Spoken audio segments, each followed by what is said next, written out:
up, y'all? Kofi Kingston here, and I would love to have a drink with Wrestling on the Rocks, depending on what that drink is, preferably non-alcoholic, you know? How's it going, Celtic Warrior Shane? Soda. I would love to have a drink with Wrestling on the Rocks. Maple syrup. Fella. I would never have a drink with Wrestling on the Rocks.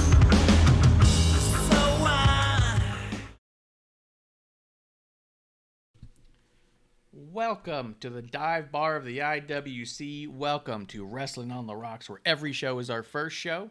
Every show is episode 1 again. I'm at Ref Marsh. We are at WOTR the show. With me today on Thursday Night Chaser, my drinking buddy and yours. We got first and foremost MsAmandaJayne. Say hello, Miss Amanda. Well, hello. It's Thursday. Bring out is. the booze or non-alcoholic beverage, whatever you drink. As long as you're drinking with buddies. Mm-hmm. So you're Not drinking about what you're with. And we are also drinking with Crybaby Klump. Hey guys, how's it going? Oh, Lord. His throat's a lot better now than it was before. Yeah, I can't do that. I'm not even going to maintain that one. Hi, everybody. Pleasure working with ya. I don't know why I said working. We're not an employment company. We're rather... Yeah. If we were a company, we'd be long gone. Yeah. Yeah, we'd be Yeah, we bankrupt. We can't stay afloat. Yeah. We're not a sustainable business Maybe model. this episode 1 crap. Yeah. Yeah. Poor That'd be business the second, model. a second Yeah. product. No, yeah. One of our poor key business. sponsors is a seller of fake Rolexes. Yes. It's not great, yeah. Yeah, but we do very well with them. Yeah. We do. Guys, let's start with something simple. What's in your glass? We're going to start with AmandAJayne. We are drinking today a little sponsored, not sponsored. And this time, I actually got a Coke slush because I was kind of feeling like I needed a little Jack and Coke today. Ah. So, yeah. Oh boy. Oh, boy, yeah. One of them days. And Klump, what are you drinking? What's in your glass? I'm drinking a hot mug of Spring Hill Jack coffee, Mothman's Red Eyed Blend. Fantastic coffee. Awesome. We have the Ignorant Gentleman coffee that we're still waiting to crack open and try. That's the one that Baron Corbin does. Ooh, heck yeah. So Those are great names. I love it. Oh yeah. Some great Fantastic. names. And I'm having, I was about to hold up my glass, which is like pointless because it's just a glass. I'm having a little bit more of the Jameson cold brew. It's a Oh. little meet me down the middle of the road between Klump's coffee and Amanda's whiskey. So, There you go. so cheers Hopefully to this everyone. has a good, does it have a good expiration date? I forgot to ask you that the other time you're drinking it. Oh, we're keeping an eye on it. We are Oh, keeping okay. an eye on the expiration date nowadays. Okay. This was one that was not on clearance, and so it was still good to go. Excellent. Let's see. Already a little bit of chatter in the chat. We got Chaotic Beanie saying, hi, everyone. Cheers to the Chaotic Beanie, and cheers to Leah Moonlight coming through. Yay. Hi, guys. Hey, y'all. Yep. We're early. Ooh, yeah, we're on a little bit early. You got to get those notifications going if you want to catch us when we decide to go early. If we're bored enough, we're just going to go. Yeah. Nothing to Why it. not? Yeah, 3:30 a.m. What's going on, guys? Let's talk about wrestling. might as well. I'd say no. No. No. Well, especially because like I stayed up until 5 in the morning because I'm feeling very Olympic, by the way. Ah. Very. Yeah. I got caught with curling. I really do want to do it. They have mixed teams. Let's do it, Marsh. Let's do Curling's it. fascinating. Curling's one of Yes. those sports that if you're not into sports or anything and you just don't understand what's happening, you get really into it. Yeah. That and cornhole. But curling is a little bit more exciting. Wait, Klump, you look confused. Cornhole, you know the one with the bean bags and you throw them at the little Oh. thing? No, Yeah. totally different than where I was going. Oh, okay. Yeah. Yeah. Never mind. That's I got a real cornholing body, if you know what I mean. Oh, I know. I know. I don't wanna- Cornhole type. Let's go. Yeah, but curling though, yes, I've always wanted to ask a Canadian wrestler. So, what do you think of curling? If you weren't a wrestler, would you curl? Would you be a curler? I feel like there's a lot lower requirements for how you look to be like. arguably, like, I'm looking at curlers and I am in peak curling form. But that's like bowlers, right? Oh yeah, no, I got a bowler's body. Yeah. You just got like you got to have an ability to absorb nacho cheese grease into your fingers so it doesn't affect your swing of your ball. But you can't have nacho cheese grease when you're trying to throw those big stones. That's what he's saying. If you have the right body type, you can absorb that cheese grease quickly. Oh, okay. Yeah, absolutely. Exude it through your butt. Yes. Sorry to be Olympic there, but you know what? I'm just curious. So Winter Olympics is great. It's fascinating. Yeah. Well, let's throw it out there. I didn't have much for news in particular, but I think there was a few topics that you guys wanted to touch on. Let's start with Klump. Klump. Yeah, got a little bit of news today. This week we'd heard that the hell's his name? I know it was Spanky. Brian Kendrick. Brian Kendrick was gonna be on AEW this weekend. He was pulled last second due to comments found that he made in documentary about a decade ago that were truthfully pretty abhorrent. So I get AEW stance, and I agree with it in the sense of, yeah, this looks pretty rough. Now Brian Kendrick from what it sounded like, characterized them as not of his beliefs but of him being in character. Is that what he said? Well, he said that they weren't his beliefs, and in which case, like, part of me is like, I don't know what they were then, because it appeared in a documentary, and is that where they came from? I couldn't figure out where it came from. It just seemed like a really small clip, and I like an interview. It was an interview series. Yeah, interview series. I mean, it's not great, and they're pretty rough. Part of me. Go ahead. But it was an interview series, like just somebody was interviewing a bunch of people that was like out of character kind of deal, or what? Yeah, let me find them out a little bit more context.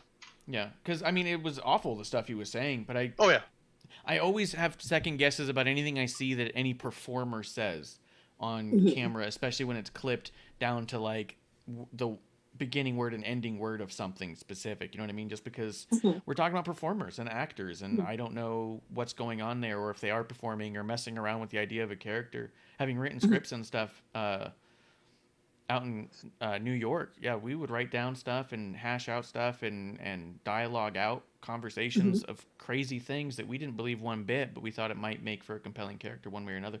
So I just don't know the context, and I don't want to judge the context without knowing it. They were interviews from a website called truthiscary.com, a kind of conspiracy theory based website, he's into that. And yes, and we know that that's kind of not the best thing. Further, his apology, and I thought his apology, from what I initially heard, was him saying that, he meant more or less backing up on the character, but his actual apology, I spread the most vile comments without thinking of the damage it could cause. I live with the regret of these for the rest of my life, and I'm truly sorry for the pain that I caused. The apology is really all you can do. Yeah, like shaking your head. I agree with that. And it gives some ownership of it, but I don't know. Part of me, like when I hear, I didn't think of what it would cause. It also kind of like, doesn't necessarily. I will give credit. Doesn't necessarily say that. Tries to throw him off to the side that it was something mischaracterized or anything like that. Yeah, I mean, I'm not trying to rough. defend him at all. It is pretty bad. It does make it, even that comment alone, it does, like you said, take some form of ownership on it. It also, you can do something regrettable and move forward in life. Like, it's not like he kept going back. I'm not saying it's a good thing. I'm not saying he shouldn't have consequences, but I don't know if he's condemnable for life or something. But yeah, I mean, it's awful, but I mean, it's not like he's done more of those interviews, and it's definitely a sticky situation. I'm glad I don't have to hire him. Well, he's not done more of those interviews, but I think part of it is he's got to show the work of change, because he's also been pretty active in conspiracy theories. Like, I talked to you earlier today. We got an in-person hangout, and my comment was I feel like he wouldn't have been on the New Day podcast talking about conspiracy theories if these were his like kind of ardent beliefs. But Yeah. so my hope is that, you know, people evolve, people change. This was 11 years ago. But we'll see. And I think it's about what you do now. And, you know, if he can show that he's a different person and that those don't have a space in his place, I agree. I don't think it's a damnation thing, but if somebody does hold those views, I don't necessarily want them on the second largest wrestling promotion, visibility wise, in a main event match. I wouldn't want to be buying his T-shirts or nothing for sure. Yeah, that was my top. After that, I was gonna bring up. Hold on, before we go. I do think that there's room for concept of conversation, right? So you can also present a lot of ideas in context of having a conversation without holding those views themselves. And I wonder if that was more the idea with the New Day thing was. I wonder if he softened up on some of his views, saying, look, I don't know what to believe on this, but this is what the conspiracy is, and I find it fascinating.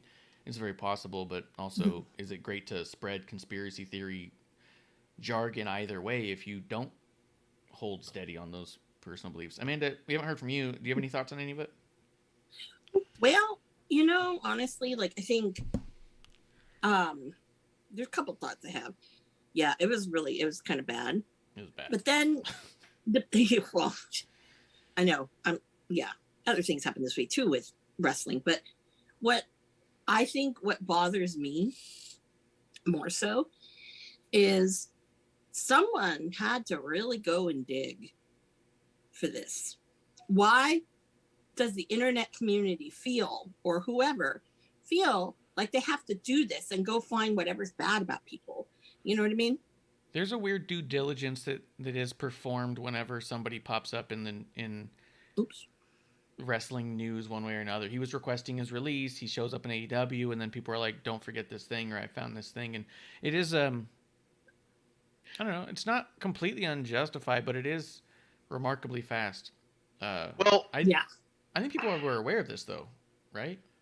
To an extent, but it's. I mean, I would say this. I don't think people were maybe necessarily aware of this. But, you know, if you're aware enough of wrestling and you know that somebody has conspiracy theory views, which he's gone on, you know, he's done that a lot, and you're doing some looking, it might be pretty easy if you search Brian Kendrick interviews for this to come up in a Google search, just like, oh shit, that appears, and then you learn it. So there's a lot there.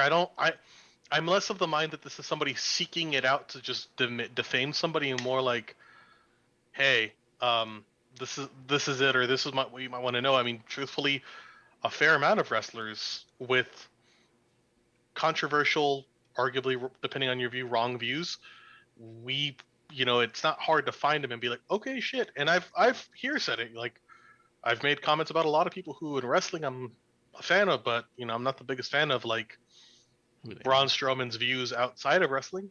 Yeah. You know, and that can be rough. It's two coins or different sides of that coin, you know? Yeah. Yeah. But also too, he has been in that WWE system, like with training people for a bit now. Yeah, for a long time. And it could have come up then. Yeah, but WWE might not be the best example of addressing that. I know, but Bill DeMott. Yeah, but this didn't come through WWE. This came through the fan base, and she's saying if he was part of the industry in general, the stuff's not being dug up until the fear is that he'll show up on TV. Just kind of an interesting dynamic. Yeah. I get that. Quentin's in the chat. He says that's the bottom line. I don't know which line, but keep going. Quentin said so. Yep. Okay. But No, go ahead. I was gonna say I have a great transition for that bottom line, but anyways. Okay, go ahead. It was another interesting thing that happened on Twitter. What's that? Davey Richards. Speaking of bottom lines, you guys see what happened in social media about Davey Richards this week? No, I know he's got a match with Hammerstone coming up at MSW. Oh no. Okay, well, let me back it up. So apparently, Davey Richards, there was a video that came out, pornographic video, He had filmed for his wife. I don't know if it was Angelina Love. I have no idea, or whomever. But he says it was to spice up, their marriage. People can do what they do. Yeah. And there was a dude jerking him off in the video. I have not seen these pictures. I do not want to see them. I don't, whatever. Thank you to my timeline for not putting them on my timeline. So yay. Yeah, I never came across my timeline. Now, no pun intended. Yeah. But here's another thing that I have an issue with. So people are okay with Davey doing, this, and it gets leaked. But then we have AR Fox, who's basically been shunned from the wrestling community because when he was younger and he was broke, he did, gay for pay films. And, and I mean, it's not, and AR Fox is really talented. I'm not saying Davey Richards is not, but there's this double standard that I just don't understand. Yeah. But AR Fox, if people really dug in, he's got a really great training school in Atlanta, and a lot of people have gone through there that you're seeing now. If I'm not mistaken, I want to say that Carmelo Hayes might have gone through there. Oh. Yeah.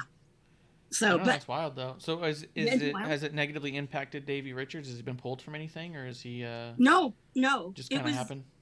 It just kind of happened, but it was very coincidental that he didn't do Bola this weekend. He was supposed to do Bola, but other than that, I haven't. Yeah, there wasn't anything. It was just more people were some people were disgusted by it. Some people were like, "Oh, it's fine." And then people would bring up AR Fox, and they're like, and a lot of people, their stance was, well, we've evolved as a society. And I'm like, no, don't start me, because we have not evolved as a society in this wrestling industry. No. Also, if you've evolved, then you can go ahead and welcome the other guy back, right? Mm-hmm. Exactly. I would agree with that. Yeah. Exactly. Neither of them should really receive repercussions. And, to my comments about Brian Kendrick, I mean, this I would say is way more digging and stuff. If something gets leaked from somebody's account, that's fucked up, And also, if somebody, when we talk about big guy WWE who was in adult flicks, stuff like that, it's rough because that's. You're talking about Lars?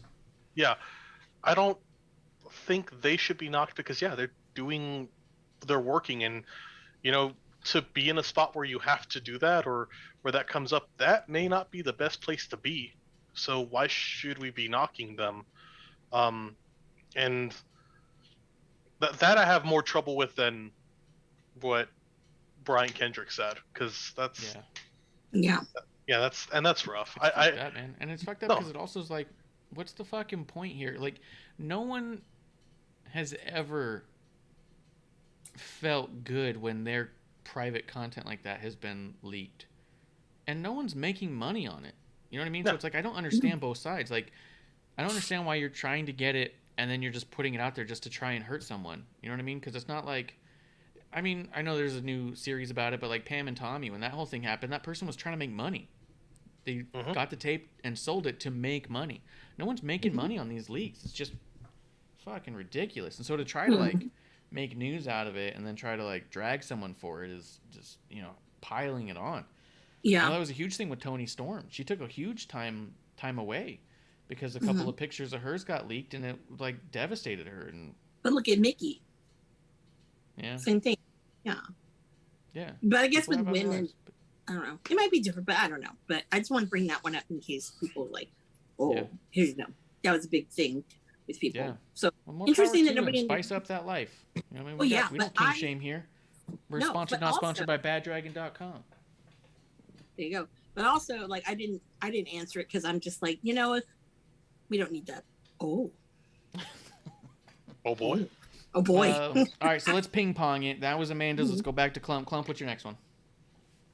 Next one. So we heard in the past week interviews from Nia Jax talking about them not being in the Royal Rumble and them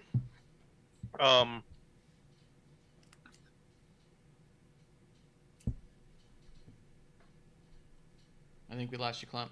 Yep, we lost your audio. We lost your audio, Klump. I don't know what's going on. Because I can hear Amanda. Mm-hmm. Hit your button. See if you got muted or unmuted. Nope. No. Mm-mm. Take a drink. Technical difficulties. We're going to get Klump back online here in a second. I'll run down a little bit of what he was talking about, though, because we can. Knowing what he's talking about, Nia Jax did an interview with Renee Paquette on Oral Sessions, and she brought up her release and talked about Royal Rumble. And apparently, as far as Royal Rumble goes, they'd asked if she wanted to come back and have a spot in the Rumble, and she said no, because ultimately she'd get paid either way because she's on that non-compete or whatnot. And personally, I felt like that's kind of the right move by both parties. Like, I don't think there's really a bad guy in that situation. Why wouldn't they ask her if she wanted a spot, and why wouldn't she say no? Like, I think it's fine. I think it played out fine. I don't know why some people were. Some people were celebrating it like it was this massive victory, and other people were like condemning it, like how could you? And it's like, I don't know. Just to me, it seemed like two business parties making a decision there. What do you think, Amanda? You know, I'm sure there are a lot of people that were offered to come, to do the Rumble, and a lot of people probably turned it down. That we will never know. Yeah, the Iconics said that they turned it down. Oh yeah, I don't blame them. Yeah, but they're often doing a good thing. They're doing a good thing, which is fine, Yeah, and again, I think that was right by both parties. Absolutely, WWE should ask them if they want to be in it, and absolutely they should go ahead and say no. Like that's everybody knows. Absolutely. And I think with Mickey, I was shocked that she would actually consider it, especially because of the big brouhaha with the bag. So yeah, I think Mickey had said in an interview that part of the reason she wanted to go back for the Rumble was because of the brouhaha with the bag. She didn't want that to be the end of her legacy of WWE. The last time anybody saw or heard from her was that mess. Like, she didn't want that to be associated with her leaving the company or the end of the company run. So the idea being she goes in the Royal Rumble as Impact Champion and shows that she's thriving and has the hardcore country music and performs really well in the Rumble and reminds people she's so good. She doesn't win the Rumble, but at the end of the day, it's still a better closure to that story than otherwise. Yeah, and having Lita be the one that that knocked her out, was kind of nice too. It was very kind of fitting, I think, too, with it. But definitely, was I shocked about Rousey coming back? No. Some people were. I don't know why, but I'm not. There was just some people that I thought should have been in the Women's Rumble that should have been. And if I'm not mistaken, there was no NXT anybody in either the women or the men's this year, huh? Yeah, and there was no Diesel spot. There was no person who eliminated a shitload of people.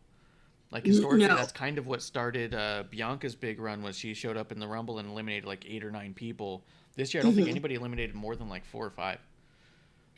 Charlotte probably did 6, maybe. I think she was. I think Charlotte did 5. Really? Yeah, I think with the women, she was the only one who really did a bunch. Now, as far as the men goes, it was very underwhelming. I was hoping we'd see add a list of 3 NXT people. I was hoping to see LA Knight. I thought maybe we might get Cameron Grimes just to test the waters, to see if this To the Moon really kind of works, especially because, he could potentially get a belt. Yeah. And then I would also say Escobar. Escobar would have been cool. Just to kind of see how he would kind of mix in there and mesh. Yeah, I could have done with a couple more NXT talent to test the waters like that. Roddy Strong could have been good. I like the idea of that more than I've seen a lot of people complain about the main roster people who weren't on it. And to be honest, like a lot of the main roster people wanted to be in there who weren't going to win the Rumble, and we already know who they are, and it just would have been another face in the Rumble ultimately. So I like the idea though of they could have replaced a few of those talent with NXT talent who are, quote, trying to prove themselves and trying to get seen and all that, and trying to get that extra shot. Like that could have absolutely worked in a way. Because to be honest, the majority of the big stories told in the Royal Rumble are not told by the winner or through the winner, but by those other spots. Exactly, especially like Kofi. Yep. Yep, he I had mean, that blunder. Yeah. They handled it well, to be honest. They did. But, hey. Is Klump back? Yo. All right, Klump, we got you back. Woohoo! Bought you a little bit of time on that one. We talked about Nia and the Rumble specifically, but there was a second part of that you want to go ahead and hit on, and I'm circling back to that.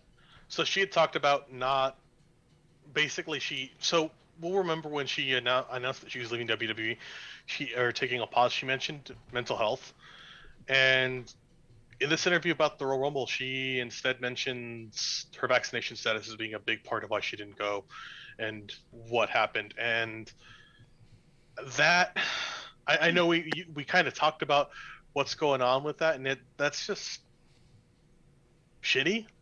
And I mean, for me, I'll say it's like, again, I'd rather not see you on TV if that's your view of this.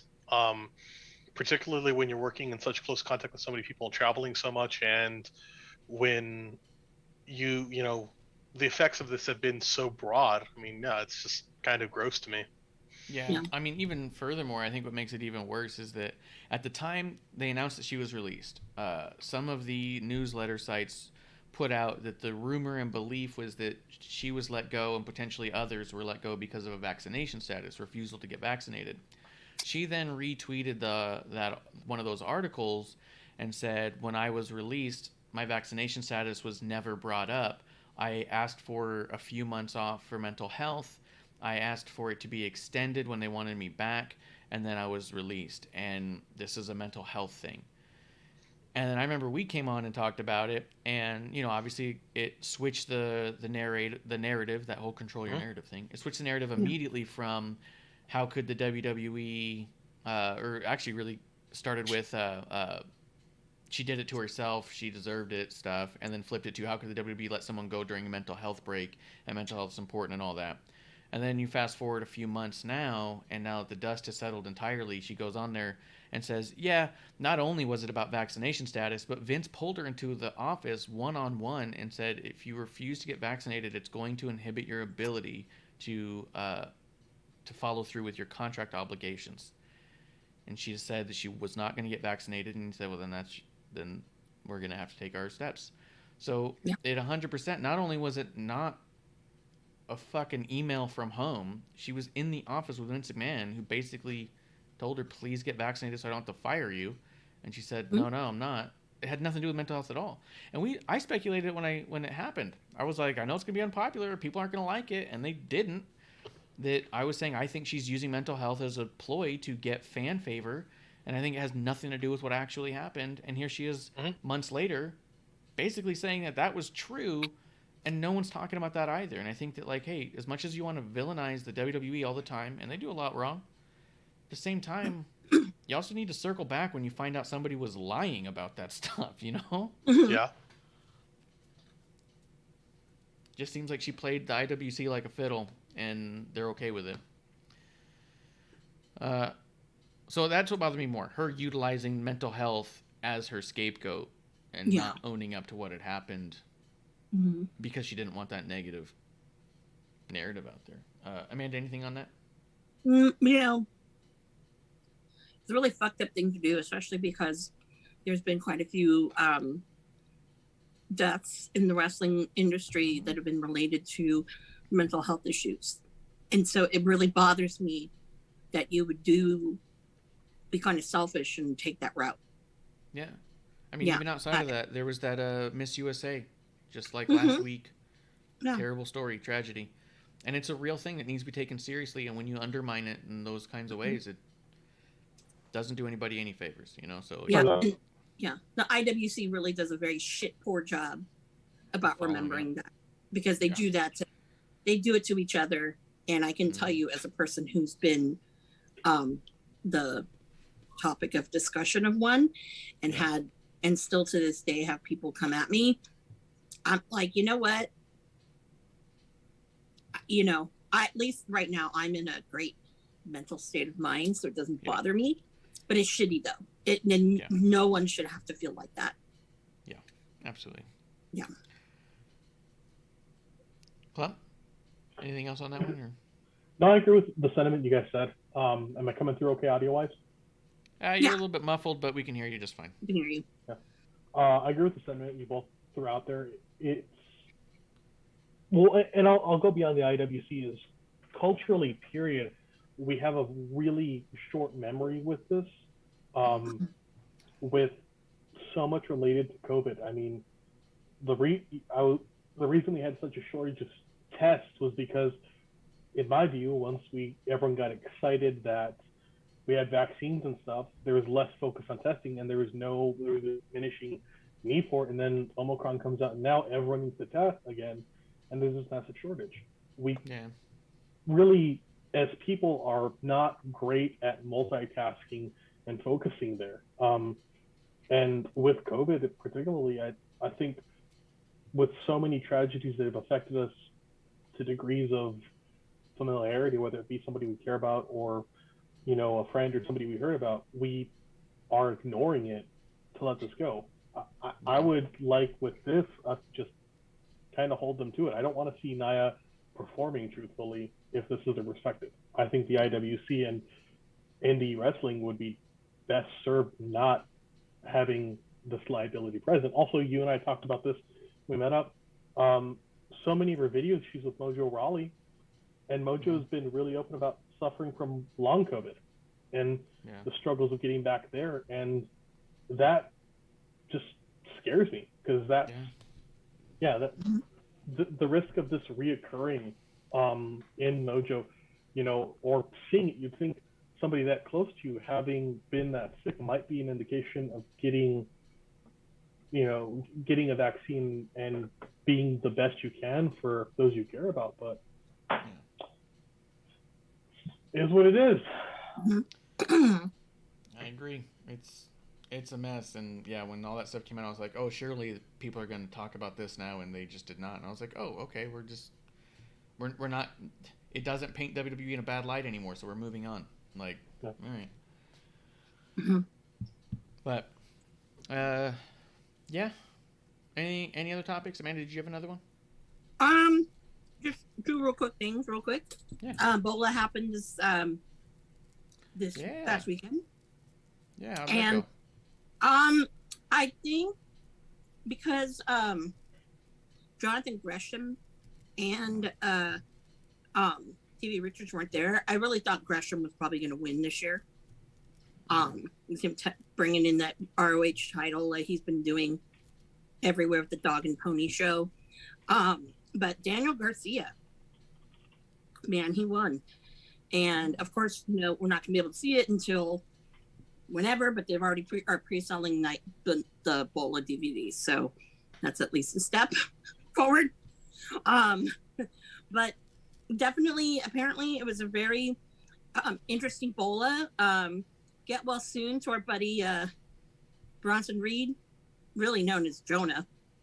And he got a really bad cut under his eye, so he was looking like a pirate. So if you see photos from Bola, that's what happened. But it was a great tournament. Final was Speedball Mike Bailey versus Daniel Garcia, and people are saying that that's probably one of the best matches in PWG history. And there've been some good ones. And it was who? Who was it? Speedball Mike Bailey. Yes. Which is so awesome. Like, Mike has been apparently every show he's done so far since being able to wrestle in the States again has been incredible.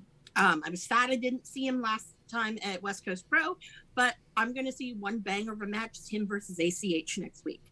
I am excited. And you can see that on Indie Wrestling. He's got one coming up in Warrior Wrestling that sounded like it was going to be a total banger. Did you see that? Yeah, I saw that too. Who was he going to be going up against? The whole card was the one that The Warrior Wrestling always has a good card. But what's interesting about Warrior Wrestling is it started out because they use, I don't know if they still do it there, but it started out at a Catholic high school. And that actually, because they had a production, they had video production as a class. They had like media or whatever. Yeah. And that's how it started, because I actually went to the first one. No, I think it was either the first or second one. But I think it was the first, because it was all in weekend, but I can't remember if it was first or second. But and it's evolved into something that is so huge now that it's like, wow, that's where it came from. So I don't know if students are still doing the production. Well, it's going to be at Cicero Stadium. It's on Oh. February 12th. It Mhm. says Washington Hall, Seattle on Fight TV. What? I thought it was going to be in Chicago. Wait, I don't know. Defy? Or maybe Defy showing it?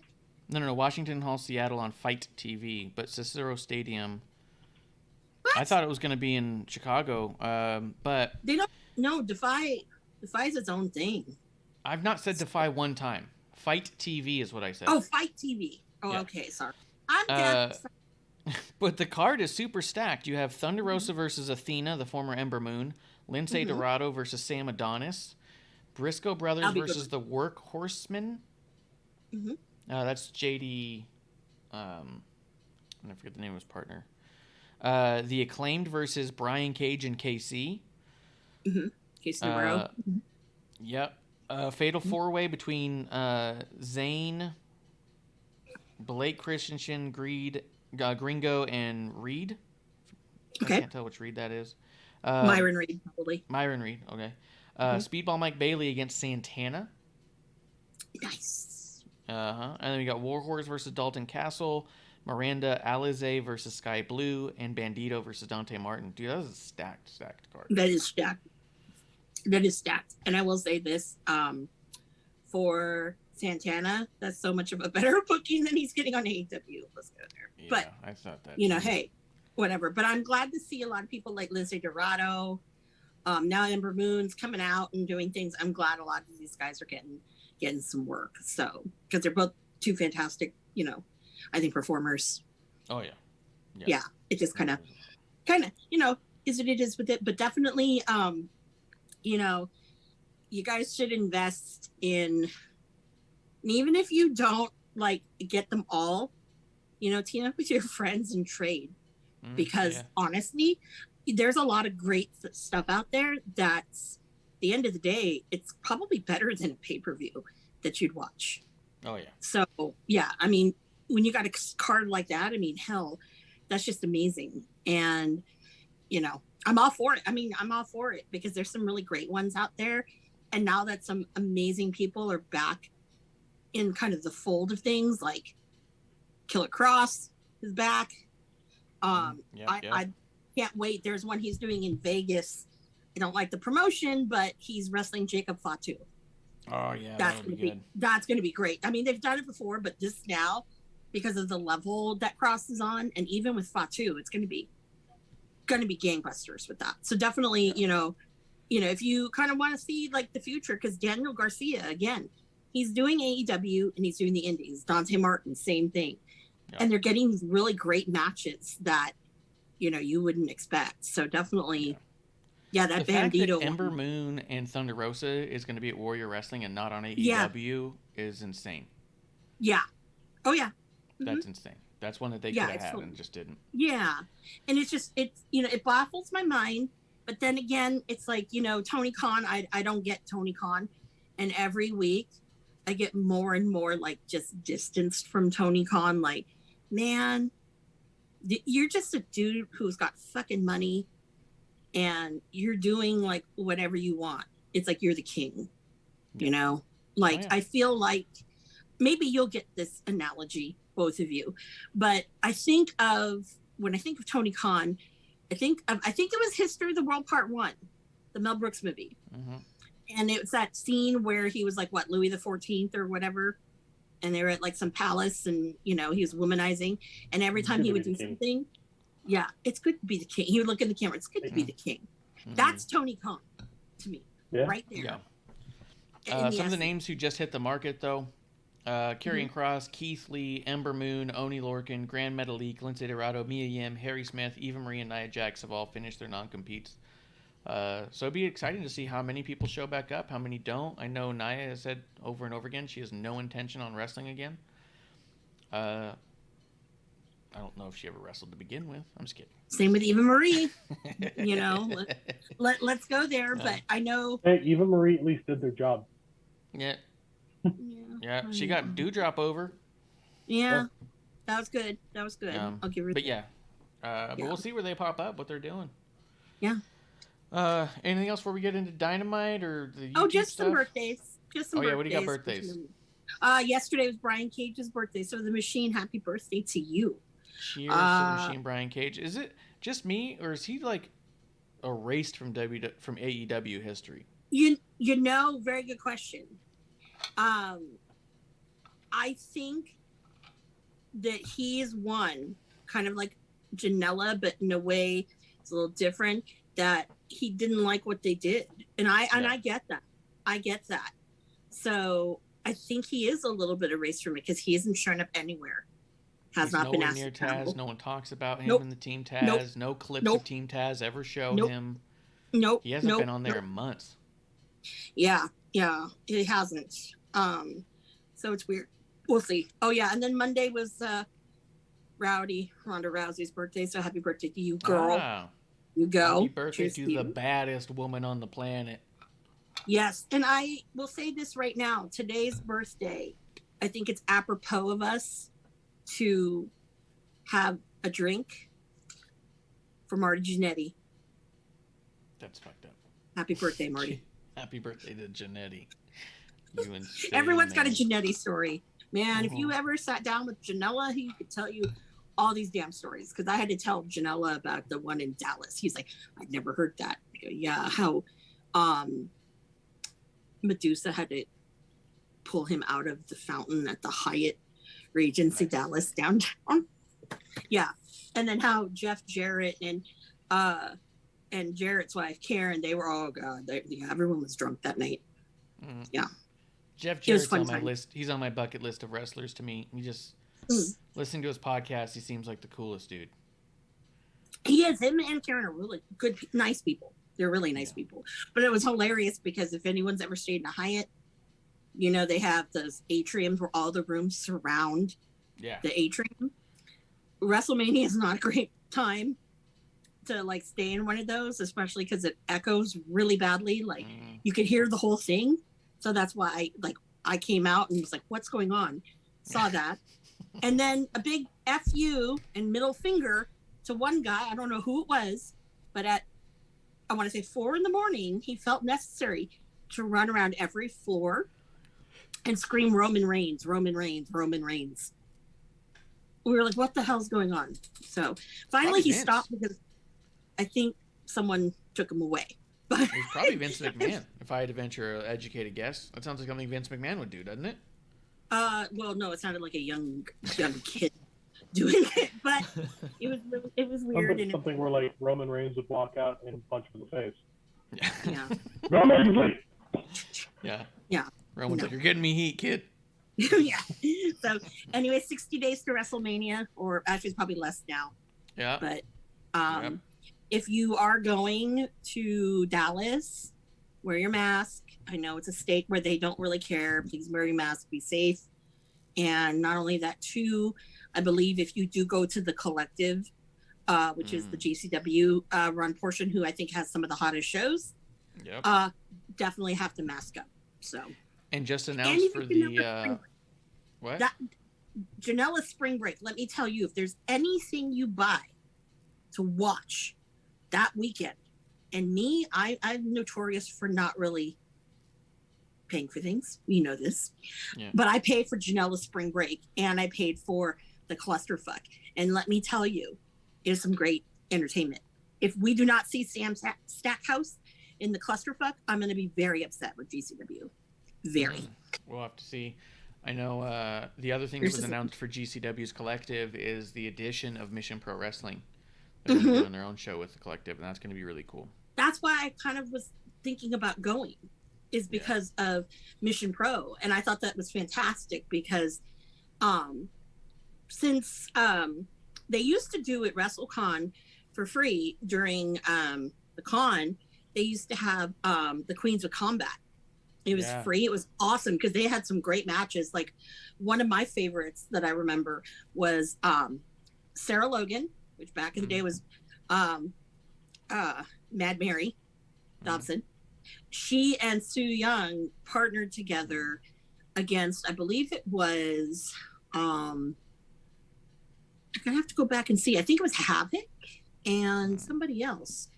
Killer match. It was awesome. Yeah. I was like, wow, yeah. So we got some killer things with it. So I think it's really great that That's cool. you were getting a woman's dominant promotion. So. I think it's great.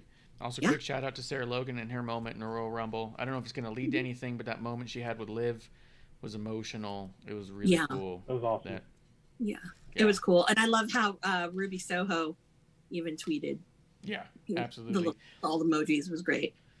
And it's like, there's no way that I find it impossible to believe that Liv maybe didn't know that was going to happen. I'm sure she knew. But at the same time, I think it becomes a lot more real when you're out there. When it happens. Yeah. And you could just tell. And Liv has always let her emotions run. And that's one I think things that makes her so endearing to the fan base is you can tell that sometimes she's swept away in the emotion of it and allows herself to. And it's very endearing. And I think that's what was happening there is she saw her. She's taking in the gravitas of what it all is. Where are we? What's going on? And that kind of just like chuckle, smile, cry thing she does. It was just a great moment. Just great. Yeah. It was cool. But anything else? Anything else indie wise? I know GCW, speaking of them, coming up February 25th on a Friday, X-Pac is making his return to the ring where he'll be teaming with Joey Janela against the Major Bros, Matt Cardona and Brian Myers in a tag They're not match. the Major Bros anymore. They are to me. Well, I know they are to me too, but no, they have another name. They're the Major. They've grown up apparently, not Bros Major anymore, Fig Life, right? I think, or something like that. Something stupid, but yeah.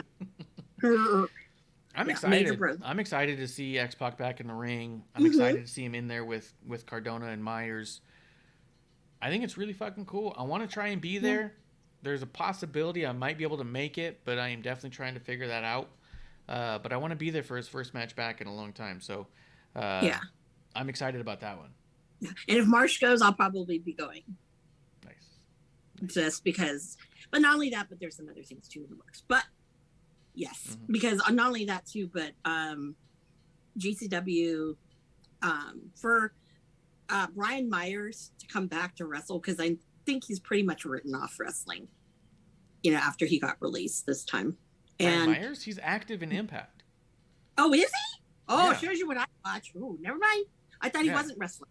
Okay, never mind. He's been wrestling a lot in Impact. He just doesn't want to do GCW. Got it. Okay. He has said that too. He has said that Sue he me doesn't then. want to. Yeah.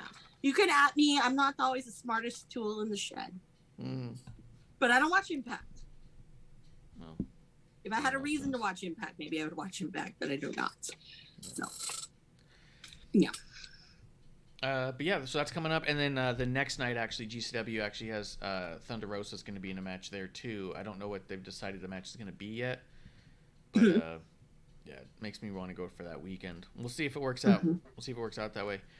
Anything else? Anything else we're missing before we talk shows? Klump, anything else? No, I think I'm good. All right, let's talk AEW. Yeah. I only watched Dynamite. I didn't watch any of the YouTube stuff. I did watch the Ricky Starks promo for the Road to Chicago for the Rampage match he's about to have with Jay Lethal on Friday. That's my context. So if there's anything happened outside of that bubble, Amanda, go ahead and let us know. No, honestly, it was just another week of just wrestling.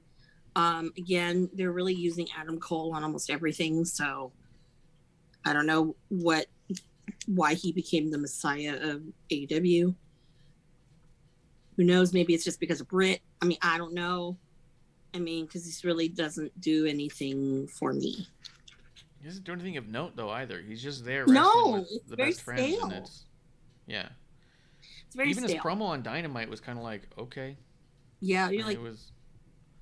okay. I've heard Ricochet cut a better promo, and we all know that Ricochet is not the best with the mic. I like Ricochet. I do too, but not on the microphone. Never mind. But I'll send you his latest. He had a promo that he cut on his. They did one of those like video packages on the way to the ring, and I was impressed. I was like, that sounded very natural. It's not hard times promo, but he's definitely stepping it up. So I'll send it to you just so you can see his growth.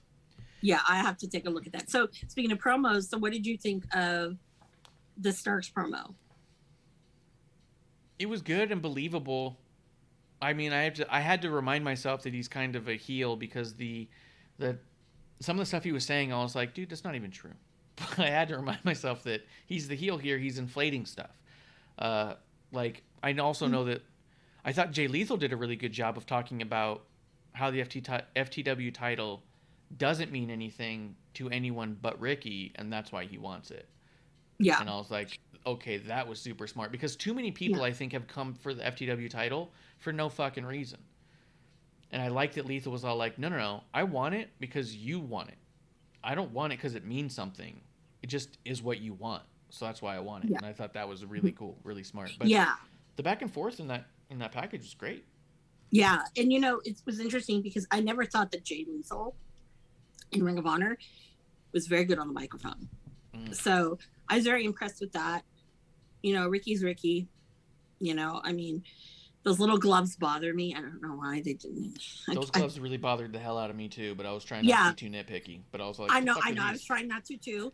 And then when he took off his glasses, I did notice, not being nitpicky, looks a little tired, looks a little, worse, not looking very good over there. So I don't, I don't know, but didn't look that great. But those gloves also did kind of wrong. But do you feel like it should have been on TV? Because I feel like they should have at least put it on TV. Yeah, it made no Even sense. if they're It was not just live. on YouTube. Yeah, it was just on YouTube. Yeah. But they did the other promos, but not that one. They had a lot of fucking promos on Dynamite, but not. Yeah. But at the same point, it just drives home that title doesn't mean anything. Ricky, Team Taz, FTW, and Jay Lethal are all afterthoughts right now. Like I said before, I think one of the biggest issues with Tony Khan is that he's very set in his ways on what he wants to happen over the next period of time. And no matter how good anyone is when they come in or what they bring to the table, it is an afterthought because it's not what he thought of a year and a half ago. And I think his inability to pivot is one of the bigger problems there because you get all these great signings, then you can't even be excited for it. Yeah, because it's going to be for 2 seconds and then boom. But I will say that apparently after the show, because you know how Tony likes to come out and fucking pander everybody. I don't know. I've never been to an AEW show, but that's what I see online. Is he brought Hook out, of course, to get the pop with it. And I'm just like, no. I'm like, I'm waiting for the day he's going to stop putting him on TV. Because I know there's a lot of people that are probably pretty pissy about the fact that he gets TV time and a lot of people paid their dues and they don't get anything. So. Yeah. Mm-hmm.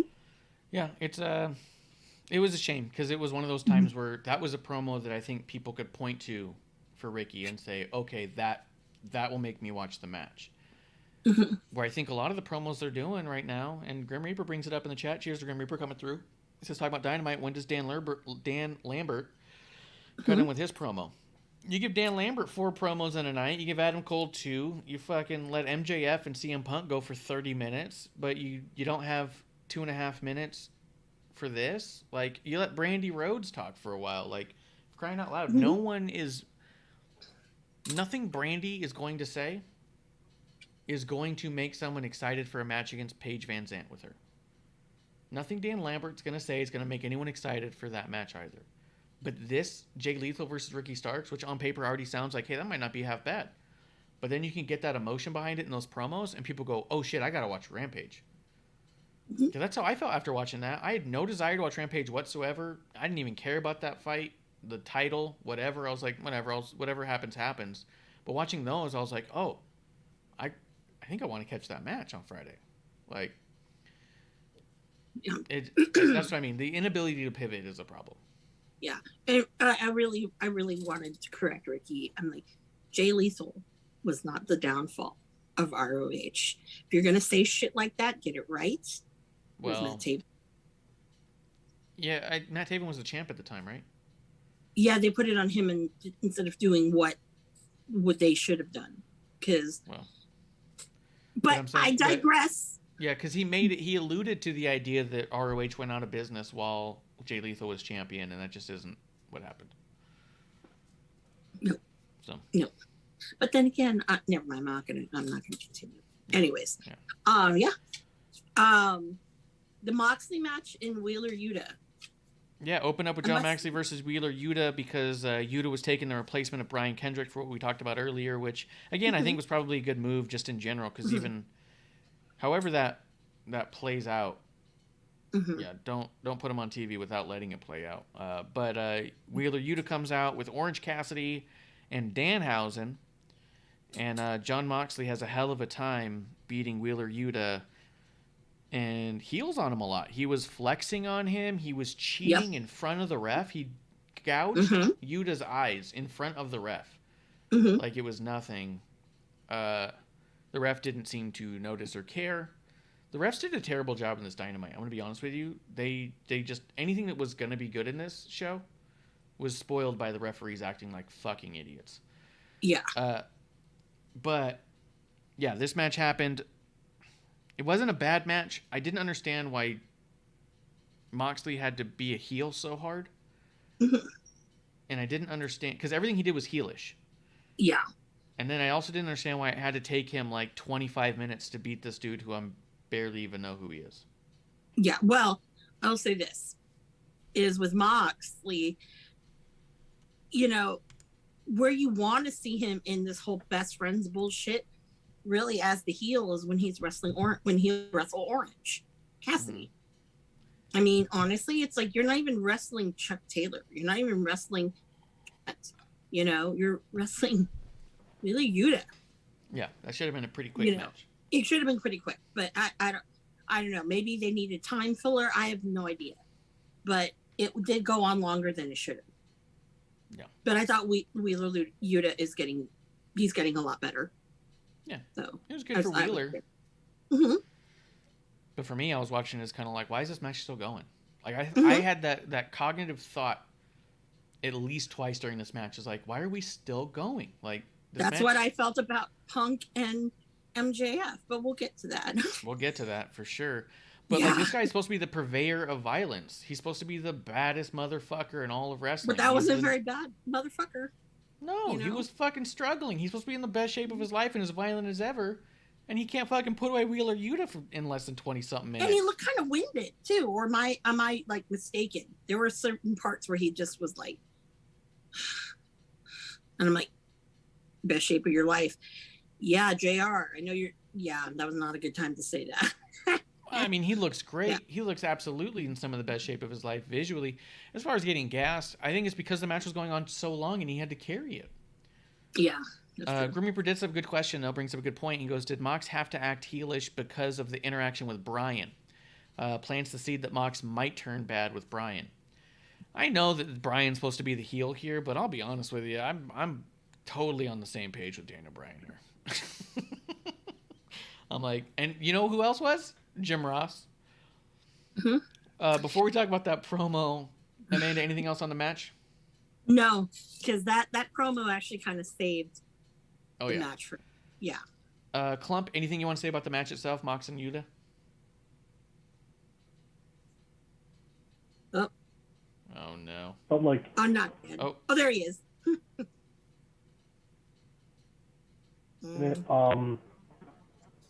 But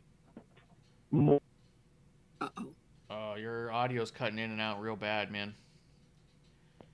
What a bummer. Oh, you're back? Yeah, my headset's charging. It's kind of fucking me up. So let me see if I can. All right. We'll keep it moving. It's in and out. Take a drink. Technical difficulties. It's only episode 1. Everybody calm down. Everybody relax. It's only episode 1. Take a drink. And it's happened twice. Okay, so keep your panties. It's expected. Okay, so the post-match, Bryan Danielson. So I thought about this too. A lot of people give WWE a lot of flack for opening up with the promos and then going into a match. Yeah. But I'll be honest, the match because AEW always opens up with a match followed by a promo. It's the same formula but reverse, and people go, "Oh, this is what I want, a show to start with a match." The match was so pointless and dragged on so long that by the time the promo showed up, I was kind of exhausted. I was kind of like, okay. And then I didn't see Daniel Bryan walk into the ring. I just saw him in the ring, and I was like, I must have missed him running in. But Bryan Danielson made a lot of really good points. He was talking really smart to Mox, and Mox was giving that look like, I don't know, will I, won't I? I think that they moved between tag teams really fast here. Mox throwing Eddie Kingston to the side out of nowhere, seemingly, is a bit weird. But the conversation made sense to me. And I really enjoyed Jim Ross. After Bryan Danielson laid out all that stuff about these guys are jokes, this guy's a clown, no one takes this guy seriously, this guy's no good, think of what we could do if we actually helped some of these people become good. JR on commentary goes, like it or not, a lot of what he said is true. Yep. I was on the floor when JR said that. I was just dying so hard. Yeah. It's true. It's true.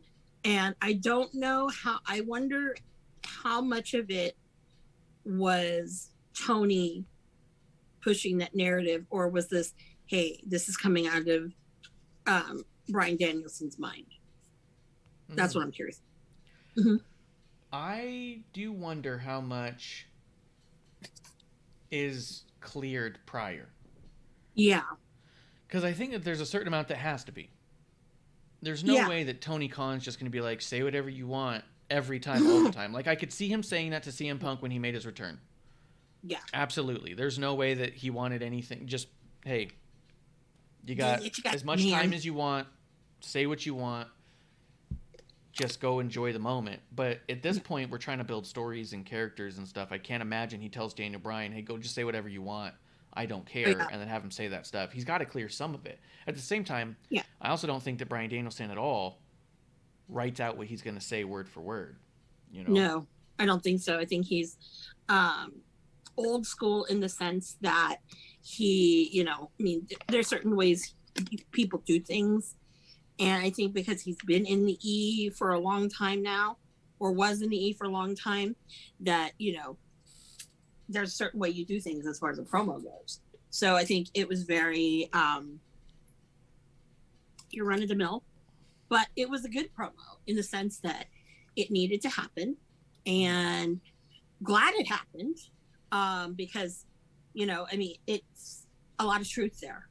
And, and if you want to have your, your typical AEW fan that's on the internet, like dissect it, no, that's wrong. Now, I don't know what you're watching then, because it's true. There's a lot of things that people absolutely love that are like, I don't get, like Danhausen, same thing. And why was Danhausen there? Why do we have the need to have Danhausen? Oh, even on commentary, they made a point to talk about how they didn't understand what the fuck was happening. Yeah. Because what was it? Tony Schiavone said, I guess he's with the best friends now. And that's JR said something like, oh, I was wondering the same thing myself. And Excalibur says, didn't exactly get a memo, but I guess that's what's happening. They were just also kind of like, what the fuck? Like, yeah, exactly. And for Excalibur to like be like, oh, I guess I didn't get a memo on that. Then they didn't really get a memo on that.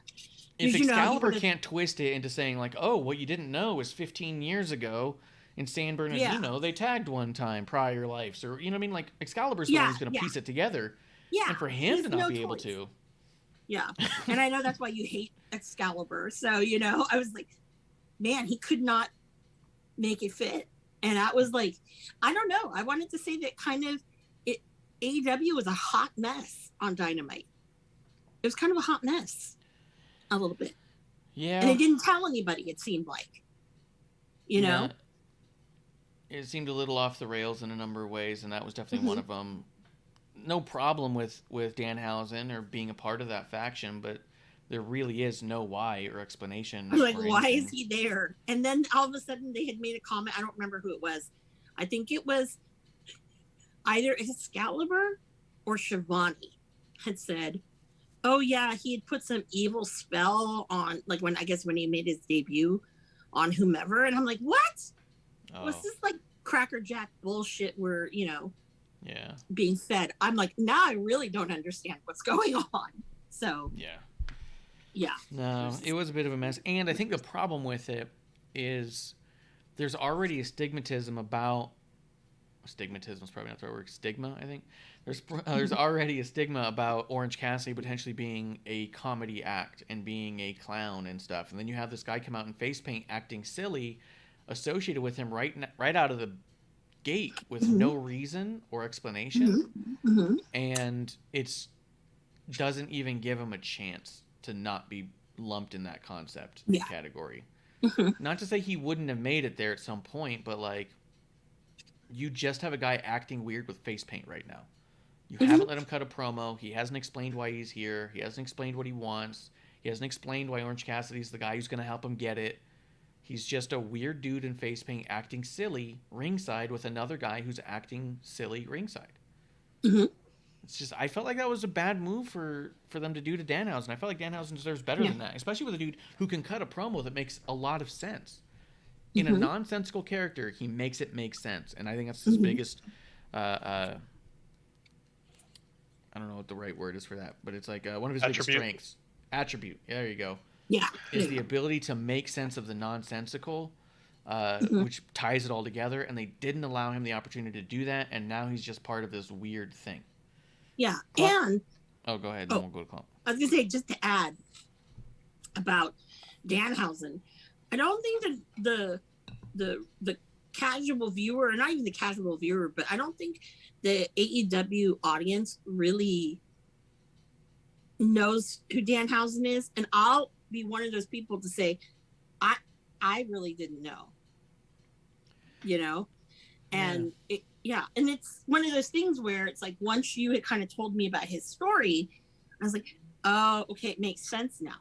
But if you asked someone on Twitter, I'm pretty sure, or anywhere, they probably couldn't tell you what his story was. I think Danhausen is an interesting case where I do feel like that there's the audience that knows who he is fucking knows exactly who he is. Yeah, but there probably still is a gap. There's a gap there because the idea that you watched so much indie wrestling and did no idea who Danhausen is kind of remarkable. The fact that you're also active on Twitter and you had no idea, it just means that there's pockets that he's not infiltrating. You know what I mean? Yeah. Because he was signed to ROH at the end there. And he was doing stuff with PCO, but you weren't watching at that time? No, I'm very anti-ROH. Yeah, so, which is also fine, but like, you kind of would expect him to pop up other places. My producer lady, she knew who Danhausen was because of Conan O'Brien podcast, and then she goes, "Well, I want to know more about this guy." I started looking into him and having fun with him. It's interesting. I don't think he's not known by the audience at all, but I don't think the entire audience knows either, and he needs to be afforded the opportunity to explain himself because I know the name. It'll go great. I know the name. There's no swearing, and that he carries around teeth. Yep. That's all I knew. Yeah. Klump. Yeah. Now that you're back, anything you want to say about Yuta, Moxley, Bryan Danielson, Danhausen, or Orange Cassidy? Fuck the Danhausen. I mean, I feel like Danhausen, I will find out more about him, but I'm like, I need to know more rapidly before, like, and I feel like he needs to be able to tell a story because quick little, like, throwouts haven't been the best way of me giving a fuck about him other than he just feels kind of like a carny act right now, which isn't knocking him, but I need more, He's a funny guy on Twitter. As of right now, he's a funny guy on Twitter who showed up on TV. He's a funny guy. Like, from what I've seen, he's funny, period. Yeah, but I need more of him. Yeah. Yeah, he needs the ability to explain himself, I think, because he's masterful at that. Yeah. Will he get the opportunity to? I don't think so. Not on national TV like that, no. It's going to be a while. Or it's going to be on YouTube TV. And again, that's awful when they do those kinds of things because not everyone's going to see it. Yep. Nope. Yep. Klump, anything else about the opening segment there? Nope. That moved us into Brandy Rhodes in the ring, who started talking and was cut off by Dan Lambert. Yeah. That's what you wanted. Tell me how you really feel. This was bad. Although Paige Van Zandt looks incredible. Oh, she does. I think she's got a lot of potential, but I also think that I don't get the impression that she has any reason to take it that seriously. Mm. You know what I mean? Like, I don't feel like this is... When Ronda Rousey showed up in WWE, she was going to be debuting at WrestleMania with Kurt Angle, Triple H, and Stephanie, and she was out there holding the name Rowdy Ronda Rousey, which she got permission from Roddy Piper to use while she was in the UFC, and she debuted wearing Roddy Piper's jacket. There was so much on her shoulders of wanting it to work and needing it to mean something. Yeah. I don't get the impression that that level of gravitas or anything close to it is presented to anyone in this Dan Lambert faction. They're going out there, they're goofing off. I mean, the last couple times I saw Paige Van Zandt on there, she was really goofing off, like taking selfies and giggling and smiling, and there's supposed to be like a massive beatdown happening. I don't think she takes it seriously at all, and I don't think that's her fault. I think that everything she's seen since she's been there has been like, oh yeah, none of it's serious, it's all jokes and stuff. And it just makes me wonder, she ends up in the ring with a Brandy Rhodes, what the fuck is that supposed to look like? You know what I mean? Because she has so much potential to be better than Ronda Rousey. I think she has that potential, but I don't know if the environment she's in is gonna harvest that. You know? Nope. Klump, what do you think? And then we'll go to Amanda. Anytime Brandy Rhodes is on TV, I kind of just zone out and wonder what choices in my life led me to have to watch this for a podcast. Yeah. Amanda, to you, what's going on? What do you think, Amanda? I will Tell say us why it this. was good. There was nothing good about it. Well, actually, no, I'm a liar. There was one Exactly. good thing for promo. No, but there was one good thing. It I'm ended. I'm not going to well, two good things. One of the things that she threw at Ethan Page was great. Like, we only signed you because we really wanted Josh Alexander. I thought that was great. That's funny. That is, I just died. I'm like, who wrote that for you, Brandy? Because I don't think you're that connected and smart to Well, no. I think the problem with that, it's funny, but there's already conversations about whether or not Tony knows or cares who he's signing at any given time. Yeah.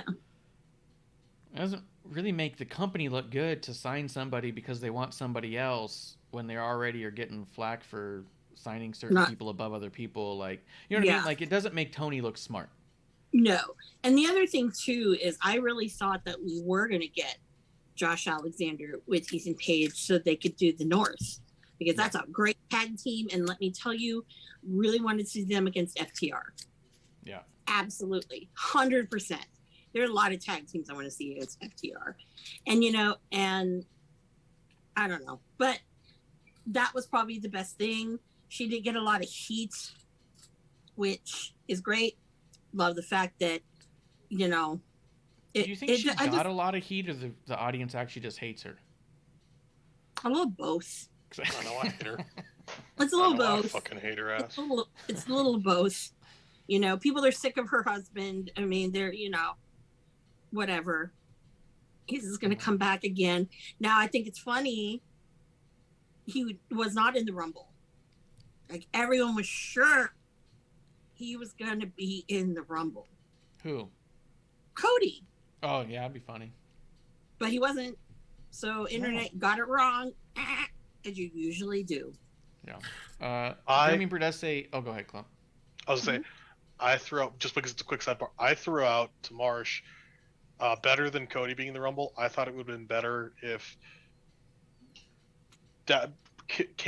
Adam Page never got the belt. Belt went to Danielson. Danielson keeps drinking, going sad, becomes sad boy. He's in the Rumble, does decently, doesn't win it, comes back with a newfound like awesomeness, then wins it. I think that'd be a better storyline than what they've done here. Fuck Cody, he doesn't need to be in the Royal Rumble.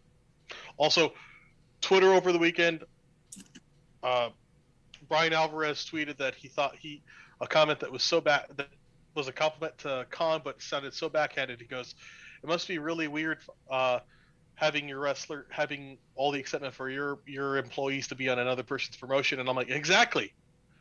It's really fucking weird for all the people you have, everyone to be excited for the event. Another company has to have them, because that says you don't build shit where you want other people in your event. Yeah. Yeah, he tried to say, like, yeah, it must be really exciting, or must be pretty thrilling to be the owner of a wrestling promotion where everyone wants your performers on someone else's big show. And I was like, yeah, it's more of an indictment on AEW not having shows that feel big enough. People want to see them on a bigger platform. Yeah. And people are trying to fantasy book your people in someone else's promotion. If you are really building the stars and the environment there, no one would want them over there. There's so many WWE fans that just flat out, I don't want to see this person in AEW. I don't want to see AEW people in WWE as like a narrative that works. It's fine because it's saying I love what they're doing where they're doing it. But by saying, look, WWE's got this Royal Rumble happening, wouldn't it be amazing if we saw these guys from this show on an actually huge stage? Like, it was an indictment. I'm hit with Grim Reaper saying, he said, Brandy versus Paige would be like if it was Ronda versus Stephanie at Mania without Angle and Triple H. Ronda needed strong workers to help her with her first match and break her into the biz. Paige versus Brandy should include other wrestlers, or any wrestlers, I would say. And said maybe there will be an enforcer Brandy to evenly match an MMA fighter like Paige. Red Velvet's not the one. Except I also think that Stephanie is more aware, like personally aware. I think that Stephanie does an amazing job in wrestling matches because she knows where she's not good and she knows where she thrives and she knows how to work that. I don't think Brandy's aware of where she's good or bad, and I think that she just does stuff. So I think that actually Ronda versus Stephanie as a singles match would turn out better than what Brandy versus Paige is looking like it'll be, because Stephanie would at the very least be like, hey, I'm not the most technical wrestler, let's make this a lot of story, you chase me around, I'll hide, I'll scream, you know what I mean? Like Maurice. Yeah. Maurice does a good job because she knows she's not Daniel Bryan. So she does a lot of, like, begging off, as they say. And it makes it for, like, oh, you fucking scoundrel. You know what I mean? Like, you can tell a great story without great wrestling is the thing. And they know that and play into that. I think Brandy thinks that she is one of the best wrestlers in the world. And I don't think that she knows how to play around the fact that she's not. So I'm excited to see the train wreck in a sense. Anything I'm missing on that one before we move on to the next segment?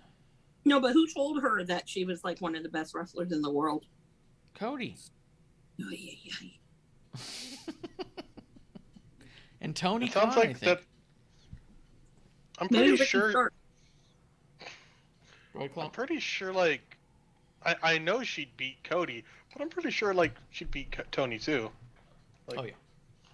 You're the most abusive wrestler. Yeah. No, that's Nia. That's Nia. That's a good point. Let's see. I was not a fan of any of the Matt Hardy stuff. Nope. Death Triangle versus Kings of Black. This got better as it went. Yeah. I felt like. So it was cool. It was underwhelming. I agree with that, and I think the referees did a shit job in this one too. But Knox was in that one. Yeah. Yeah, it was bad. He's a mess. But you can't tell me that entrance is not fucking amazing. You It's can't pretty tell cool. me that. Yeah. Yeah, their like entrance it. is great. I love it. And honestly, Don't challenge me. I can tell you a lot of things aren't cool. Yeah. Well, this is another one too where I like Jim Ross on commentary, where he's all like, I've seen a blindfold match once before and I don't remember ever thinking I hope to see one again. But that spot was pretty incredible, though. I will say with Pop, that was pretty cool, because it just made me wonder, like I'm sure, because sometimes you can hear people's verbal signals, but there was nothing, and I thought that was a pretty good spot. Pentagon.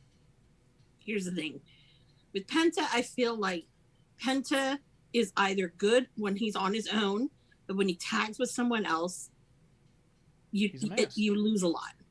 You lose a lot. Yeah. So I agree, and I think Penta does terrible in tag team matches, and I think it's just because in lucha rules, the tag rules are so different.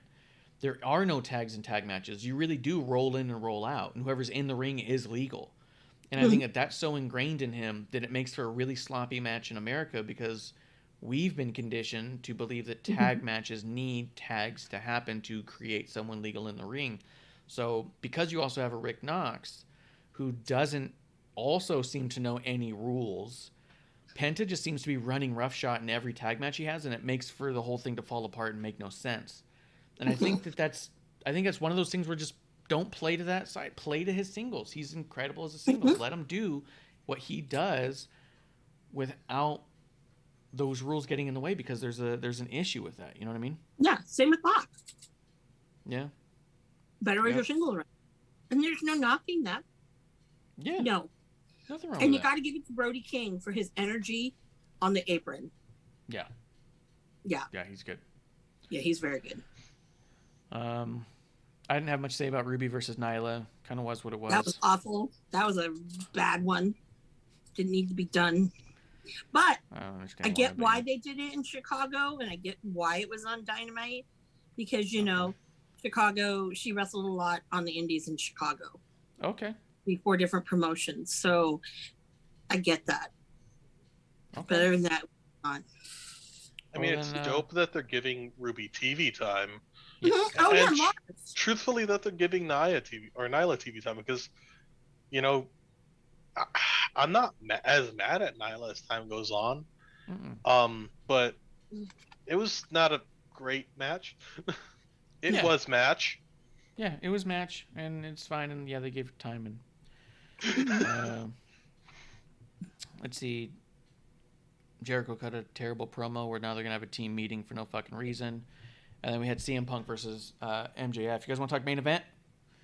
Yeah, but before you get into that, real quickly, no. There is a reason behind Jericho. It's so his ego can get fed. Yeah. Hearing everybody sing Judas. Yeah. Or kind of singing Judas, because we all know that people really don't know the words. Yeah, they don't. Yeah. That's why they tweeted out all the lyrics the one time. What do you got, Klump? Two things. One, I just realized because Amanda lowered her or sat back a bit on her background, I can see Dick Ridge on the picture behind her. Okay. How do you see that? I can see Shaft. You can. How? That's a butt. How? Okay, let's keep other going. Side. Go to the other side. Go to the other side, man. Like there's this weird line. I'm like that. Yeah, there is a weird line. It may be boner. It's hard to say. We'll let that one in the ether. You ever get so hard it appears on the back? Yeah, but this is actually it's GIF. So his butt, like the way he's walking, I mean, he's got that big old booty is just That Saturday Night Fever butt shot. Yep, exactly. All right, Klump, what was your number 2? I forgot. All right, let's talk CM Punk versus MJF. Okay. So a lot of people are saying this was match of the year, greatest match in AEW history, amazing. No. I thought this match was kind of a mess, I'm going to be honest. It wasn't bad necessarily. Bryce Remsburg ruined the match several times. It was too much in one match. Yeah. It would have been really cool if it ended with the choke. Yes. I think that would have been great, but to me, Phil's got a fragile ego, yeah, and has to have it go on longer because it can't go out that way. Because then we just had this further extension and just building more story that I think it ended well with the choke. Yes, we ended up with 2 separate matches entirely, and I say that to say that even when they restarted the match, Punk jumped up like he hadn't been hurt at all and ran roughshod over MJF for a few minutes before he remembered he was hurt again. And then started selling from the before. But I mean, I really felt like we had 2 separate matches back to back. And MJF won both. So the idea that I saw a lot of people, especially AEW fans, being like, this is great storytelling, we're going to get a great rematch. No, it is I don't not. need a rematch. We had we already had a rematch the same night. We've done this shit too much. No, Yeah. people, AEW fans are stupid. I'm going to say this right now. because that was not good storytelling. Okay. It was okay. First storytelling. No, it wasn't even okay, because I'm going to go there, and I'm sorry if anyone gets offended by like what I'm about to say. Disclaimer. The wrong Jew won. Well, you could have said it different. In Chicago. No. You could have said it different. But yeah. I could have said it different, but the wrong, because let me tell you, if you want a good long-term storyline, go back when Phil came. Phil said there were people in the back he had to settle scores with. And anybody who knows that there's only one person back there that he has complete beef with. And that's Colt Boom Boom Cabana. How you doing? And honestly, I was hoping that his undefeated streak would go so that Colt would be the one to win. Now, a lot of people give me heat from it. You're just like Colt. I go, no, there's a lot of story behind that. There's a real story. And when you layer peel the layers back from the onion, there is so much that could have been done that makes this storyline look stupid.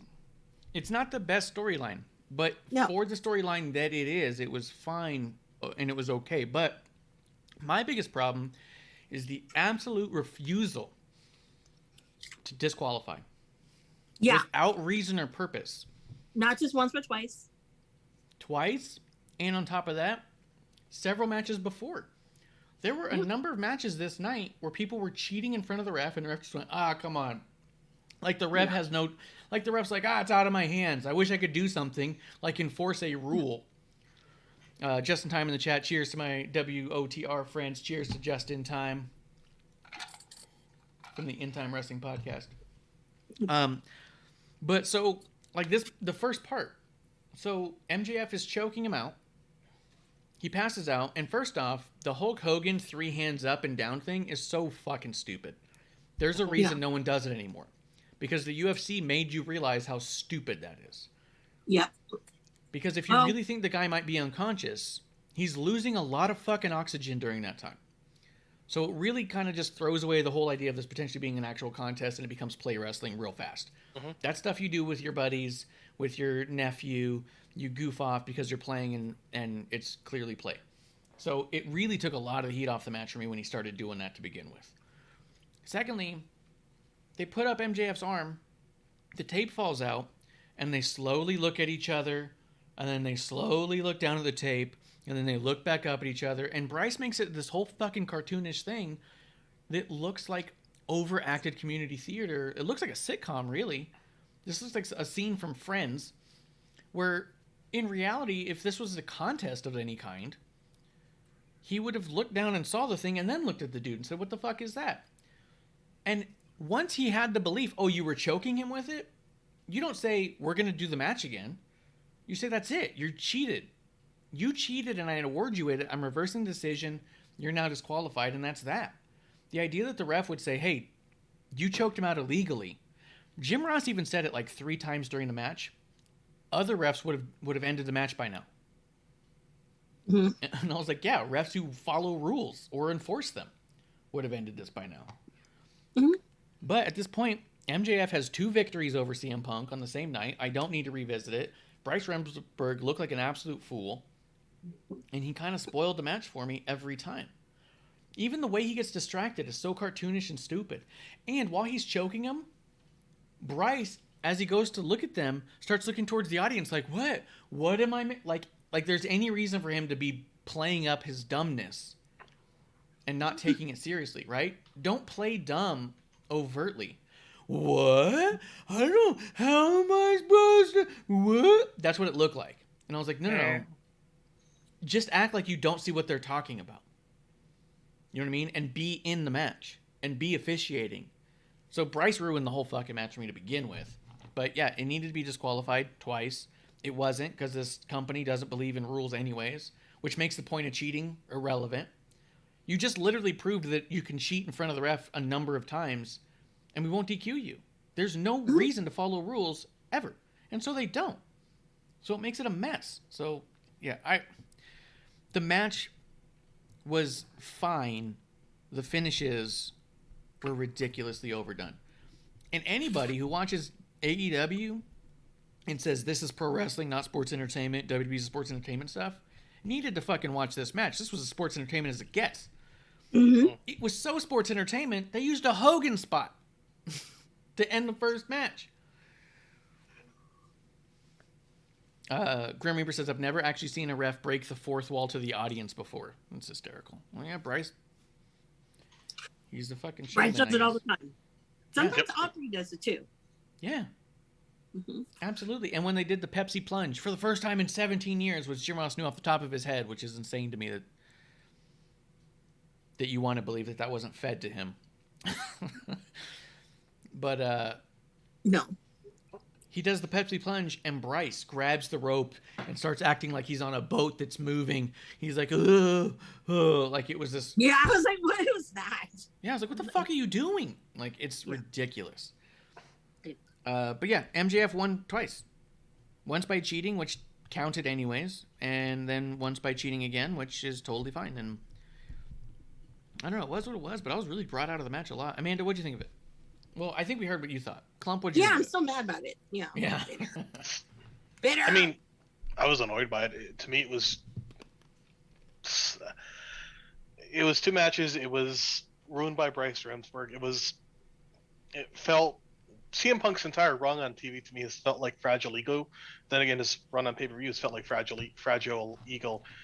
I don't know when he's going to lose, and I think he needs to soon. Like, he lost both of these. Lose. oh yeah, well, It but does count as a loss.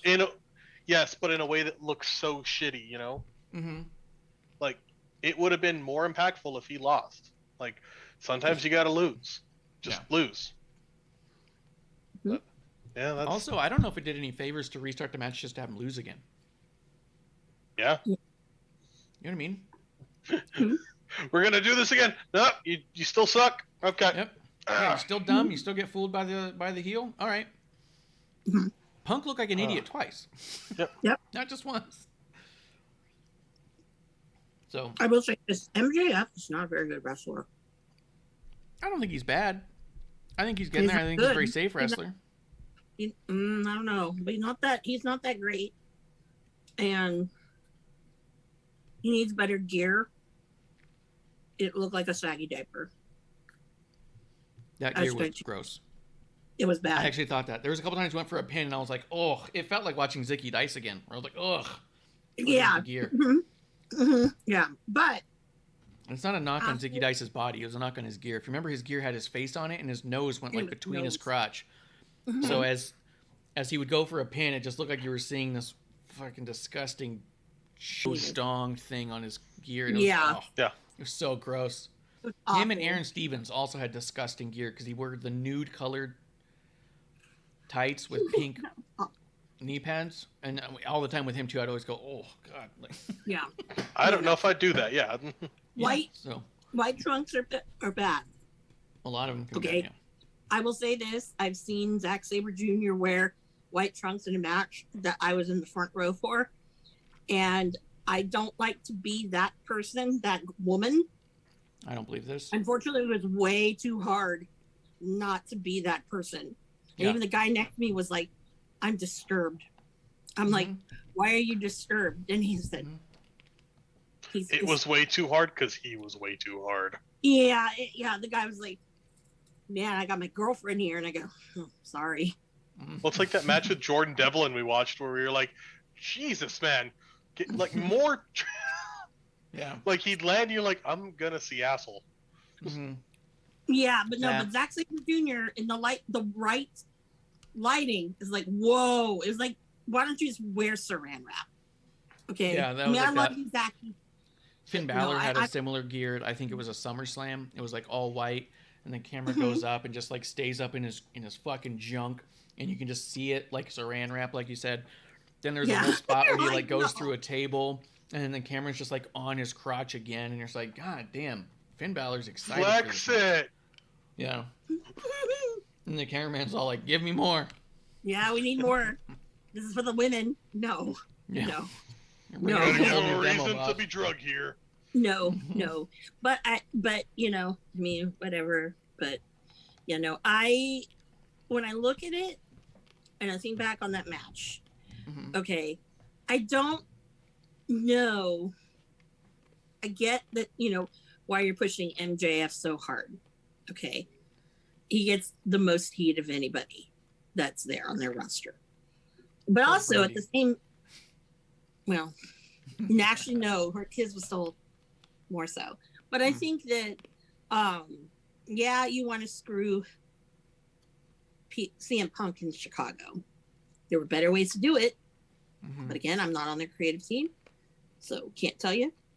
But actually, I think it'd have been cool if Colt Cabana slipped the ring to MJF. If you had the exact same match, Colt was ringside, and he was the one helping MJF cheat In like, Chicago? what is going on? Yeah, in Chicago. But Colt's in Australia right now. I know so he's in Australia, but I know. But that's the other thing too, is I was hoping it would have been the greatest thing if he came in or he actually helped Punk to win. And then Punk, and then, you know, you could see them just there. And just especially because that whole stare down with Punk and Wardlow made no sense to me. No. I was like, what the fuck is this? And then Bryce just staring at Wardlow the whole time like he doesn't have a match to officiate. If it was Colt in the exact same position, we're like, oh, what's he doing out here? And he was sitting there staring at CM Punk. Everyone would have been all, what the fuck? And then you'll have what you hate about Excalibur telling us the story about it, if you didn't know. But it makes for a better story. It would have been a way better story. Because it's truthful and it's kind of reality in a way. And, you know, they obviously reality shows because of fucking whatever roads to the top. If CM Punk's going to get a loss and Colt's not going to be the one to pin him, he should be the one to help him get that cheat. You know what I mean? Because the same way that Wardlow passed the ring behind his back that way, you could have done that with Colt. And the stare down would have made sense. What are you doing out here? Just trying to watch a couple guys wrestle, you know? And especially because I was saying before, or I think I said it before, I can't remember if I said it on episode 1, but how cool would the line be if he goes, I just love Chicago, man? Staring at him while he's passing the ring. Well, there are 2 promotions that Colt is MJF's father. Okay, we all know why. Funny. Not going back into it, but like AEW, you can go back and watch this on the High Spots network. AEW, they actually did like a total, you know, Maury Povich thing with you're the father and the DNA results. It was hilarious. Anyways, I know people don't like comedy wrestling, but you know what? That was like hilarious because it was a long-term storyline and it carried over to a different promotion that had nothing to do with that one. And it was great because it was all in weekend and he played during their match. They had a father-son moment where they were playing catch. And then MJF like fucks it up because I don't know, whatever. But you know, that would have been kind of one of the, I'm not saying, oh yeah, that's just, you know, go with that route. But no, it's like most people do know that they know the history. There was history. And most people know the lawsuit. Most people, you know that they were best friends and not anymore.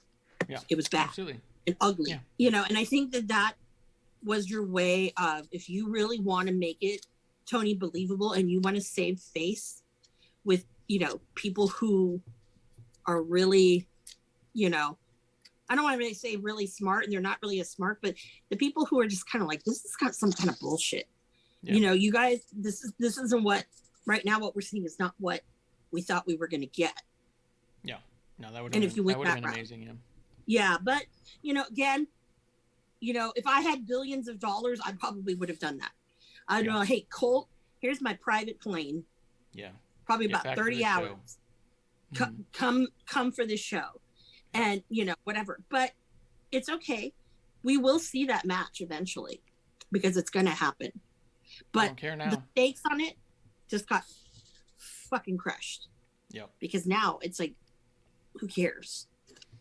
Let's see. Before we talk about NXT, wasn't there something else you want to talk about AEW on the way out? I did. I don't know if you noticed, but it's no secret that the hard cam, the first 3 rows, Mm-hmm. Pro Wrestling Tees buys the tickets. It was this particular show was really obnoxious about all of like the, there's a flash sale on, shopaew.com.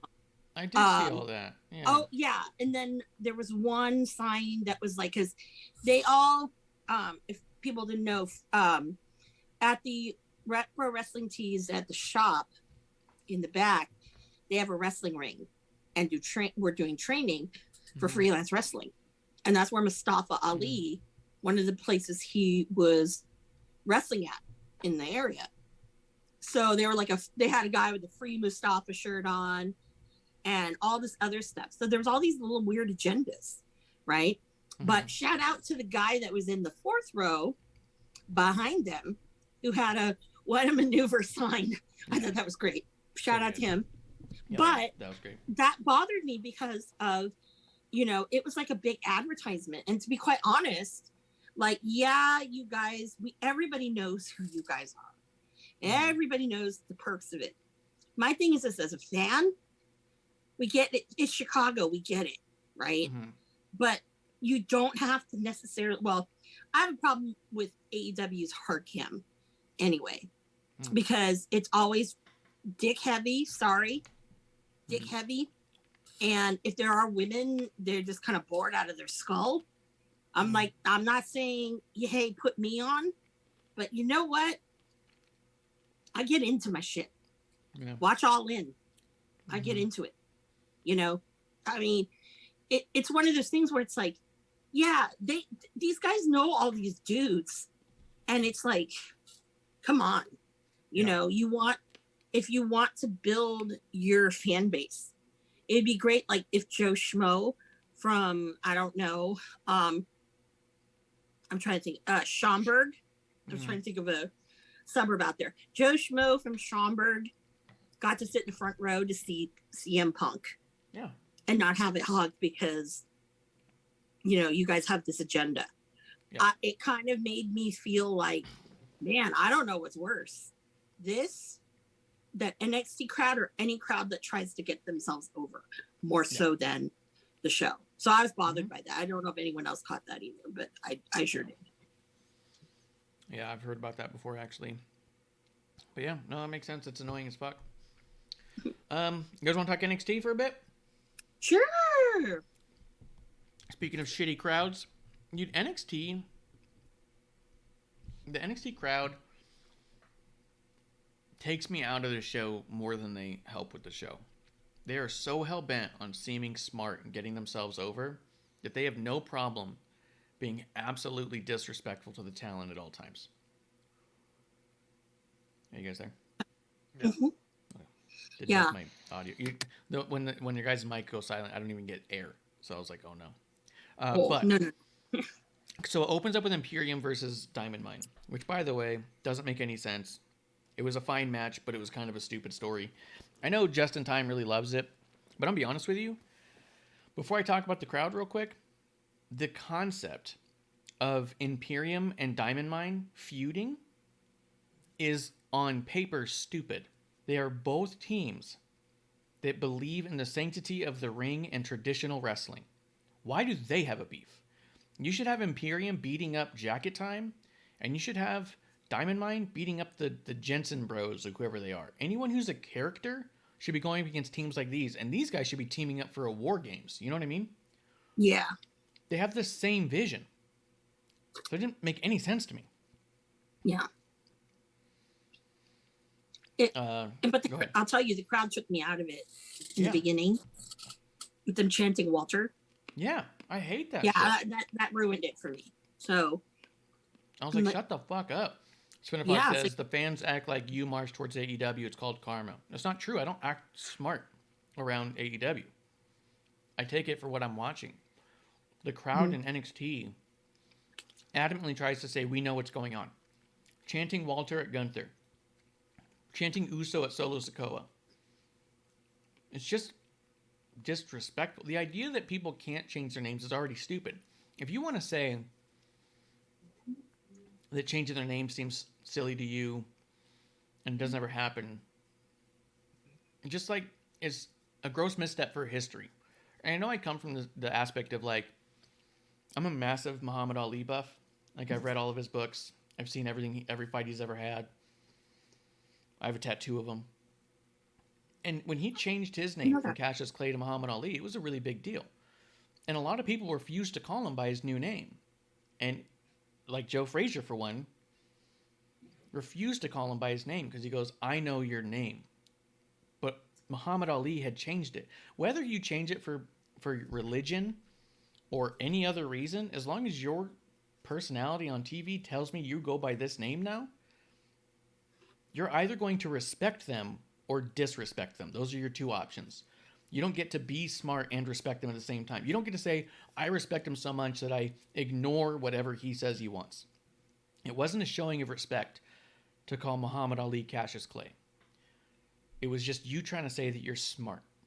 And it's stupid. And when people chant Usos and Walter at Gunther, it boils my blood thinking, how disrespectful can you be to someone who's acknowledged in a promo twice that I don't go by that name. I go by this name. And for you to still call him that name is the ultimate disrespect. Klump, you want to say something? I agree with you. Like it does really show no benefit, and I think Amanda like briefly said that it's driving them to AEW like that or something along those lines. NXT's fans are the most toxic, shitty people. They're people that like I wish NXT toured because then you get a different group, but these are people who go every fucking week in and out. And I'm tired of listening to Squared Circle watch a show. Mm-hmm. Because it's like I honestly like this is a space where I'm like, yeah, it'd be really cool if you redubbed it. I'd be okay with that. Because that sucks. And all it tells me is like honestly at times when I'm watching this and I'm seeing how it is, I'm like, I don't see this performer going far, or man, I wouldn't want to be that person in the ring. You know, it just seems painful. Mm-hmm. And I think that they don't understand that when they chant shit like that, no one says, oh, look at the fans are real smart. They go, oh, look at the fans are rejecting him. Yeah. Mm-hmm. They are trying to get under his skin. They don't like him. They don't respect him. Splinter Fox in the chat says the fans may just think that there's too many name changes, which there has been, maybe. I don't think I would disagree with that. But Walter, someone would fuck with, or Gunther, sorry. Yeah. It's kind of scary. Yeah. Well, for one, I wouldn't fuck with them. For two, I would also give the benefit in Splinter Fox's argument to the Gunther argument, just being that we've already become accustomed to Walter as NXT fans is different than, say, a Taya Valkyrie coming in or Solo Sikoa coming in and chanting previous names to them, right? So Frankie Monet, if you were chanting Taya, you're a dick. With Solo Sikoa, if you're chanting Usos, you're a dick because you're just trying to say, I know who your brothers are. Mm-hmm. Okay, but what about me? People chanting Steiner at Braun Breaker is just disrespectful. It's not a name change that's happened mid-story at any point, which I will give you, it can be difficult. I still have trouble with Daniel Bryan versus Bryan Danielson. I go back and forth because I'm trying to be better at it. Out of respect to him, not out of smartness to me. You know, and he says, just saying, but also... he goes, but I also mute because sometimes I can't stand the announcers like Jericho and Starks fighting all the damn time on Rampage. Yeah, dude. Rampage is hard to watch with the commentary. Jericho's annoying. Ricky needs to shut up. Both of them need to shut up. That's true. Honestly. Ricky has nothing, and no offense, got a great ass. Mm-hmm. He just is weak on there. He's the weakest link. Yeah. Jericho, I hate because he screams into the microphone. Yes. And I'm like, yo, I'm deaf now, motherfucker. Come on now. Okay. And so that, and then when they go back and forth, it's like, oh my God, do I want to hear nonsense? Yeah. Or do I want to hear shouting? Neither. But in turn, that's a little different, right? Because I actually think Wade Barrett and Vic Joseph are fantastic on commentary. I just want to mute the fans. Wade Barrett on commentary. Yeah. I'm just trying to mute the fans. I don't want to mute the whole show. Spinner Fox says, though, you gave me an idea. He goes, I think I'm going to see if I can change the audio to Spanish on Rampage to see if I can hear Thunder and I forget the other name, Alex, I think. I think that's true. Doesn't Alex she Marvez? comment? Not Yeah. Alex Marvez, the other guy, Alex Abrahantes. Yes. Mm-hmm. That would be cool. Let me know if that works. Because Yeah. especially Klump should watch Rampage that way because he speaks Spanish. See, So imagine watching Rampage and not having to hear Jericho, but you get to hear Thunder Rosa instead. Didn't it just make the show a lot better immediately? Just yeah. from concept alone. I mean, I tend to watch it on mute. But you wouldn't have to if Thunder Rosa was commentating. That's fair. And Mr. QVC himself. Yes. But yes, Imperium versus Diamond Mine was a very good match. The story just makes no sense to me because they are all two sides of the same coin. Yeah. Anything about that? What are you thinking about all the Imperium and Gunther stuff, Klump? I don't think we've heard from you since he changed his name. Not really. Like, I personally preferred the name Walter. I get that he defends it and stuff, but I mean, he's still he's still a great performer, so I'm cool with it. Yeah. Do you remember when you introduced me to Walter? Yes. Remember I giggled at his name? Said, what a stupid name. And you said, no. You Wait would till have you see him. giggled more if it was fucking Gunther. Maybe. I'm just saying. I'm saying if he got Walter over because of how badass he is, I don't have any I don't have any reason to believe he can't get Gunther over just the same. Yeah. Well, he did go by, Big Daddy Walter in the beginning. See, look at that cackle. He did. For the longest time, he did. Mm-hmm. The thing is he's so legit. You can call him Captain Underpants, and you're going to be terrified of him. Yeah. I'm not into the Gunther slander. No. I feel like if we did, I just feel my chest. You know how people say someone's talking about you because your ears are burning? Yeah. I feel like if we talk about Gunther, our chest is going to be like on fire. Right. Because he just chopped us. And I don't want to talk about him.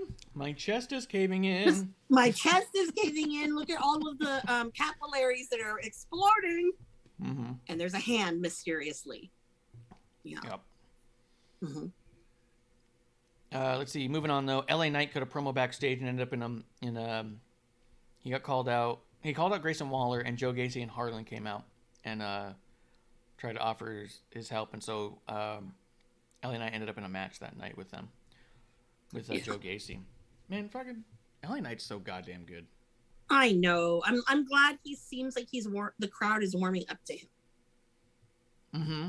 Yeah. Slowly. It's been a long transition, but I noticed they were chanting for him pretty hard. Yeah. So when at he least came there's one good thing that's come out of that crowd. Yeah. Well, that was two. interesting. Cameron Grimes. So Spinner Fox makes a good point. He goes, I think that the NXT crowd is trying to be like a GCW crowd, how they try to be on fire from start to finish. No, but they've always tried to be like that, NXT, I feel. They have. Yeah. Yeah. Unfortunately, But with the GCW crowd does it better. GCW, a lot of these people, man, if you haven't been to a GCW show, it's hard to really describe that energy. And I mean, you see it on TV, yeah, but it's not the same. Yeah. It's not the same at all. Yeah. Yeah. Yeah. Yeah. Like NWA crowd will never be like that. Yeah, that's true. No, not at all.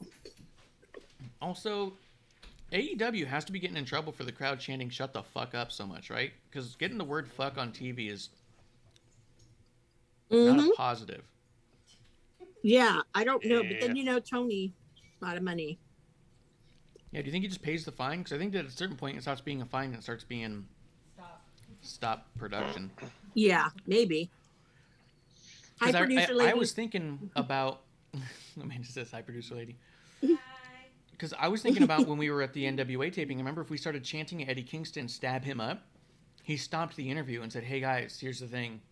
In the back, they really don't like it when we do that." He goes, I get that you guys are what you're doing and you're supporting me, and I love it, and I love you guys, and I think it's great. But we don't want to make them mad in the back because then they can't use part of my promo if you guys are saying that.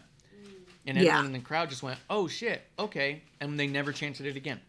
Nope. Because they understood. So why can't Tony come up before the show and say, "Hey guys, I get it when you're saying shut the fuck up"?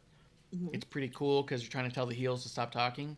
But the thing is, we get fined a shitload of money when you say fuck on TV, and you're going to hurt our reputation. So how about you say shut the hell up instead, because I can get away with that one. Yeah. Well, remember, people didn't like me calling Marty daddy, and that is an inside joke between me and him, and, you know. Yep. But there's nothing wrong with it, you know. Yeah. Yeah. Spin Fox X, Marty would you rather have the dumb fans doing dumb shit or watch NJPW where it is nothing but silence? I'd rather silence than dumb shit and disrespectful fans. Yep. Yeah. But I absolutely. I'd go back to the Thunderdome in a heartbeat if I thought I wouldn't hear those stupid chants anymore. Now, I will say this. I will say that if you probably have not watched NJPW when I've been in the crowd, and Ocean Spray's been there. So, if you have NJPW, I suggest you go to the Super J Cup in San Francisco. And he's facing Amazing Red. Specifically, right now, the NJPW crowd's not allowed to make noise because of the spread of COVID. Yeah. They have to clap and snap and all that shit. So. Yeah. Yeah. See, I would hate that because I can't boo Ocean Spray and talk shit. Yeah.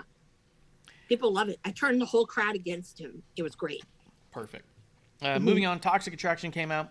I've seen a lot of people talk shit on Toxic Attraction. I want to know what you think. Klump. We haven't heard from you in a bit. What do you think about the promos of Mandy Rose and the rest of Toxic Attraction? He's got the mute. Oh, there he is. Is he asleep? Whatever. I don't know. Oh. I mean, I haven't gotten into Toxic Attraction a lot. I mean, I like Mandy Rhodes. I just, it's never. I like Mandy Rhodes. The other two performers are good. I just, it's not really something I've been super hot on. Okay. You talk it up, but I've never really gotten into it. Okay, that's fine. Do you think Mandy's bad on promos? No. Do you think she did bad in these segments with Kaylee Ray? No, I think she did pretty decent. I mean, nobody's done bad. It's just, yeah. I mean, it's one thing to just not be into some of the stuff, but I'm seeing people actually say that they think that Mandy Rose is really bad at the promos and stuff, and I don't buy that at all. I think she's really found herself. I think she stepped out of her shell, and I think she's been absolutely killing it with the promos and the character work. I thought what she did with Kaylee Ray here actually tied through the show in such a way that was really fun.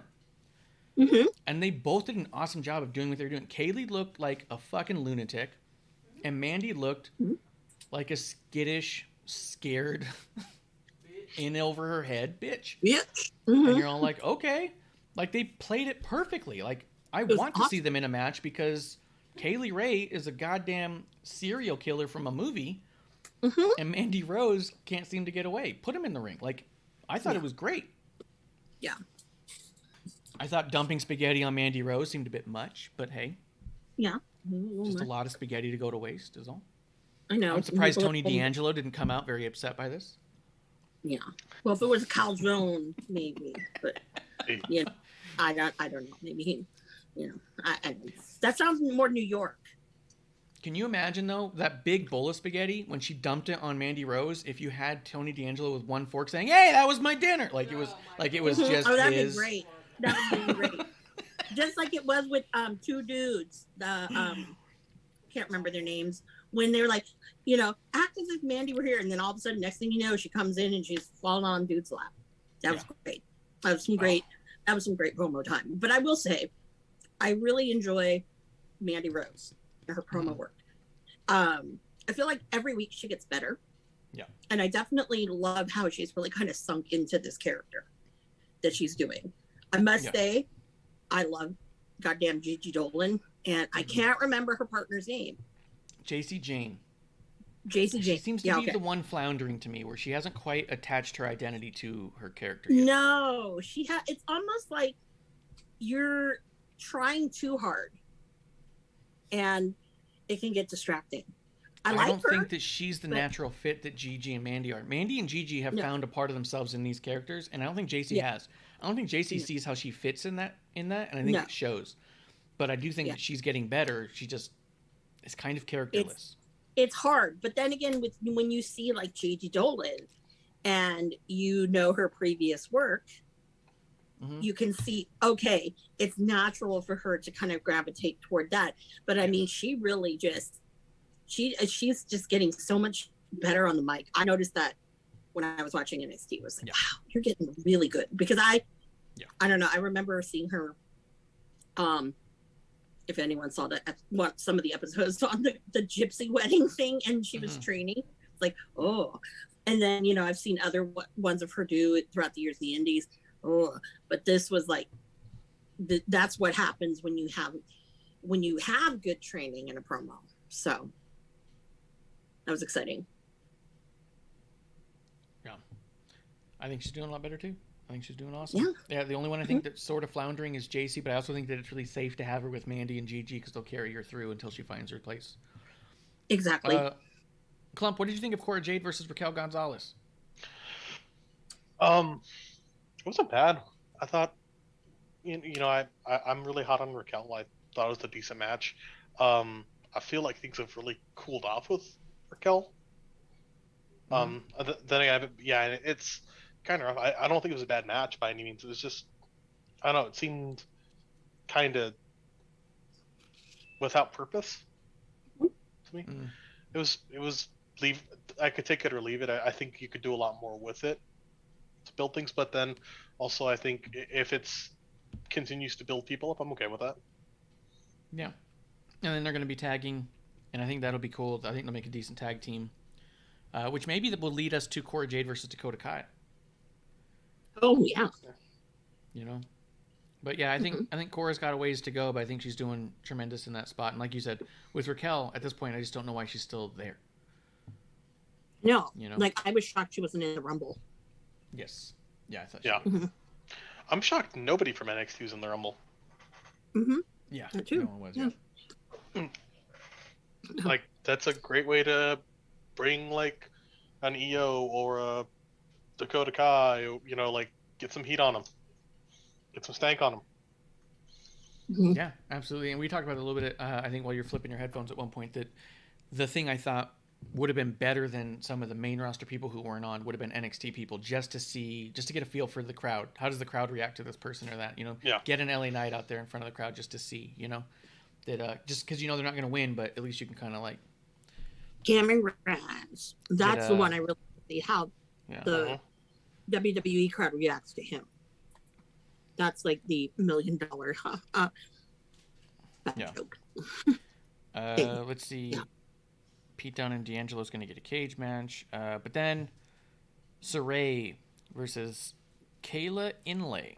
What do you think of Saray's return, Klump? This one I didn't see. Oh, it might have been cut from Hulu. You probably watched the Hulu version? Yeah. Yeah, they would have definitely cut this. AmandaJayne, did you see Saray's return? I did. What do you think of the return? Well, it was underwhelming in the sense that, okay, everyone got all uptight about the Sailor Moon thing. Yeah. And her gear looked like 3 different people's gear from the Joshis from AEW. So I thought that was kind of funny. That kind of put me at it. But it wasn't, it just didn't do anything for me. You know? Yeah, I felt like it was a little staticky. I also thought like I was confused by her hair, right? So it shows her walk over to the ring or over towards the ramp, and she's got dark hair in the pigtails. She walks through the ramp, and then she has hair down and like silver bangs. And then it shows her backstage later, and she's got all dark hair again. Like, I thought you'd at least just have the silver bangs and stuff. Like, I don't understand what's happening. Is she transforming? Like, it seems weird. Yeah, I don't know. I thought it was editing, but who knows?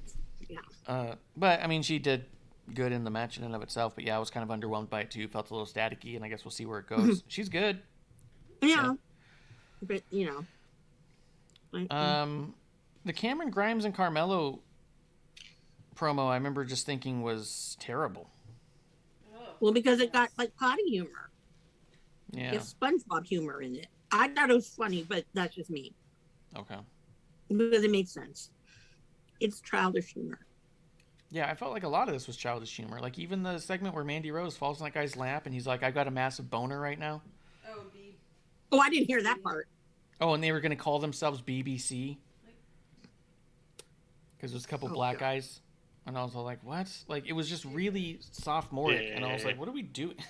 Well, hey, you know who's writing this. Klump's like, good stuff. Yeah. Oh my god. Yeah. Easy to please.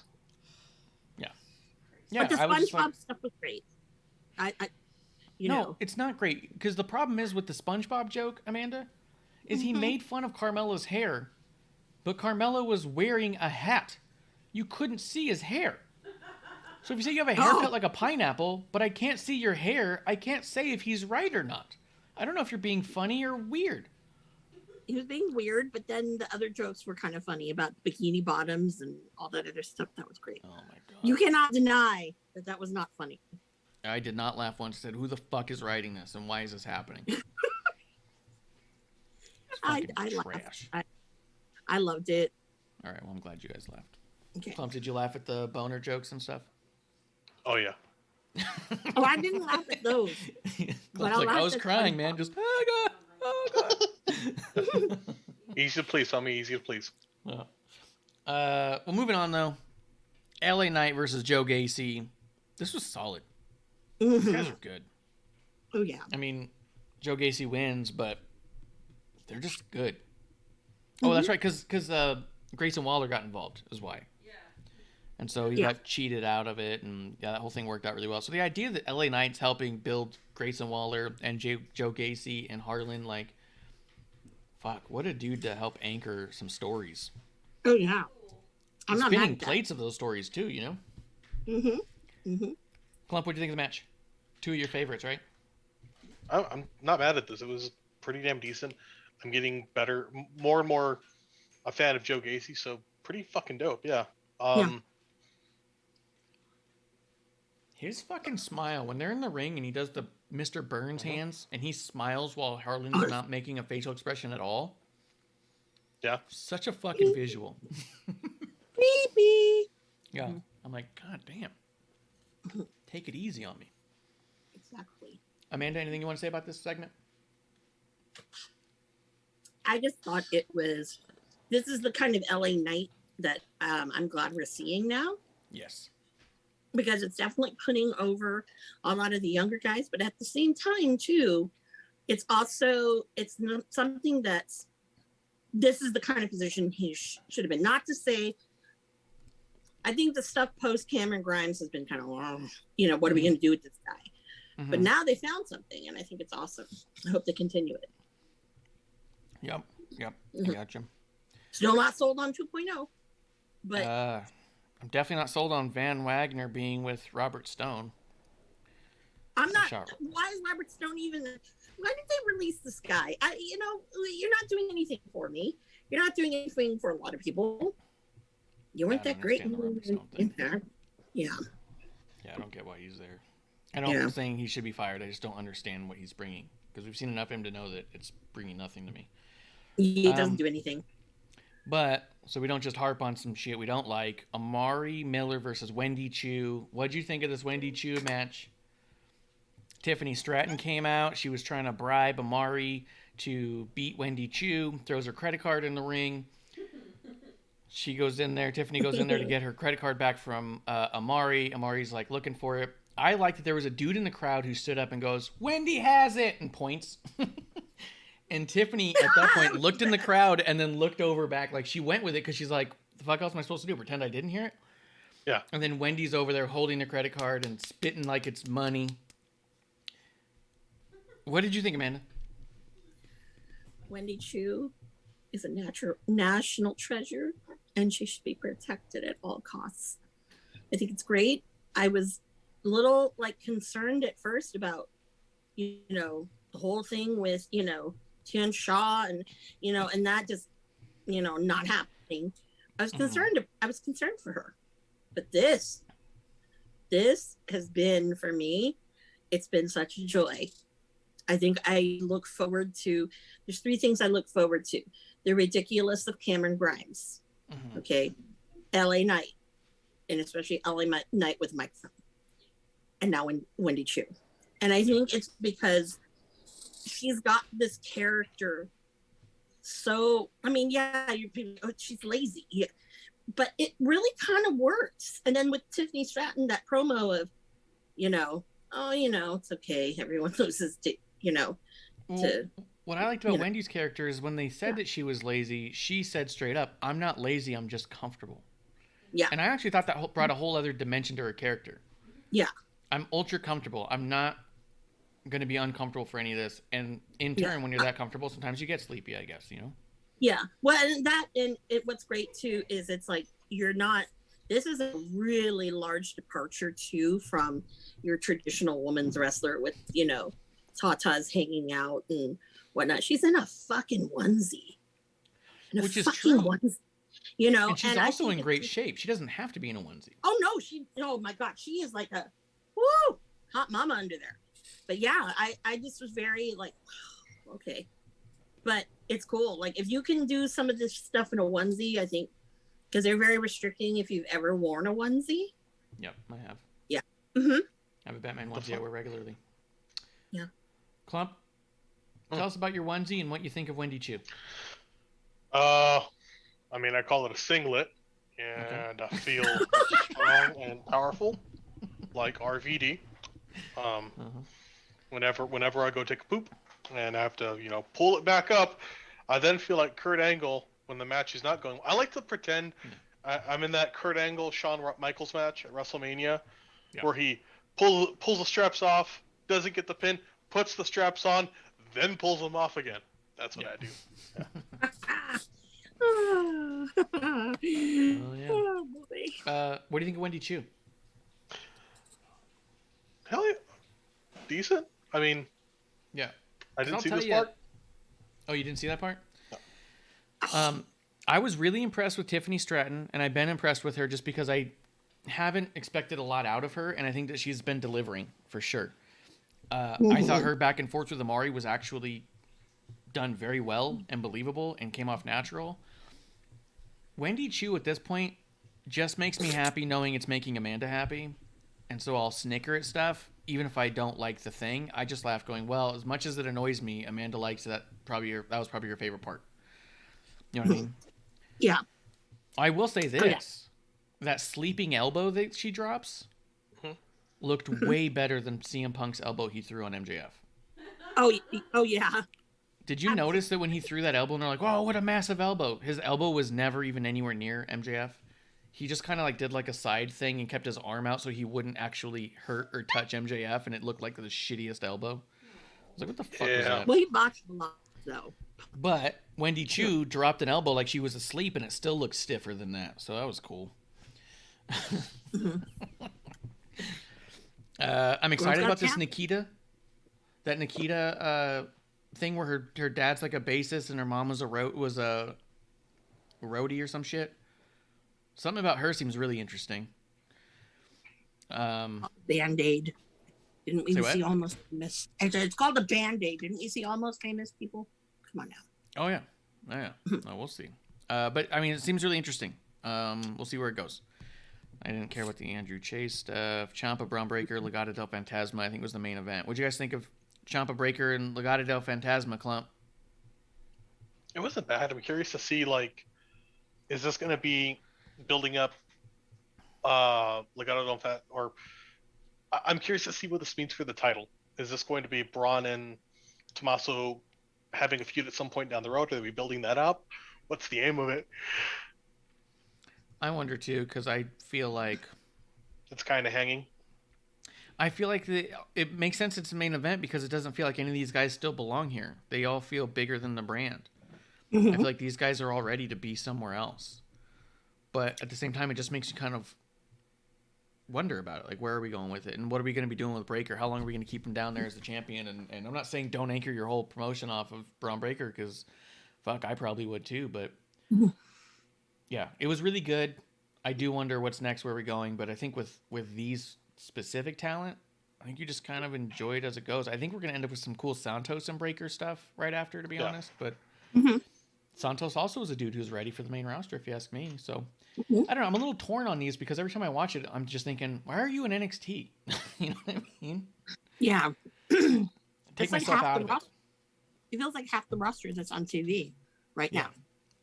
Like, you could go be on the main roster, but I'm liking what LA Knight's doing.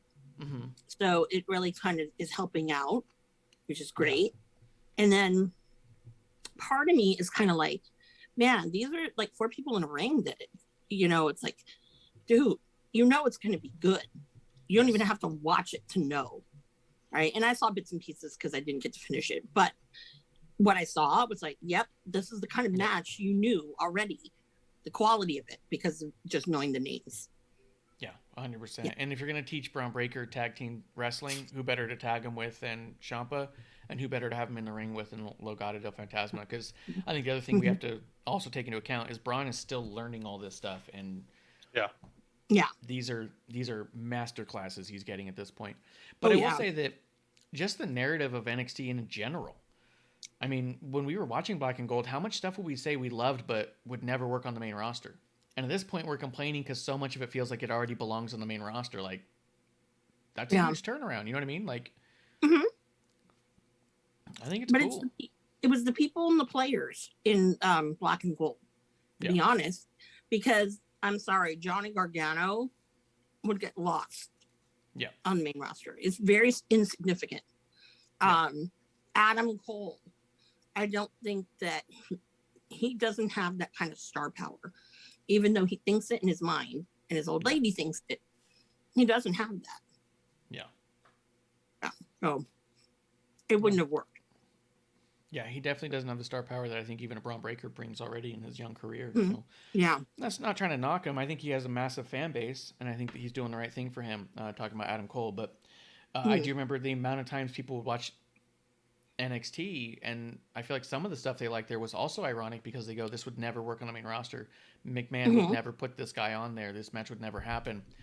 And I feel like that was part of their fervor. And now that it's like, oh yeah, this stuff all belongs on the main roster, I think it's why some people are turned away from it because they don't want to watch the main roster stuff anyways. But I think it's awesome that they have a developmental program that is pumping out so much talent at such a fast rate that we're wondering why they aren't on the main roster, where before we were hoping that certain people never made it to the main roster because they wouldn't work.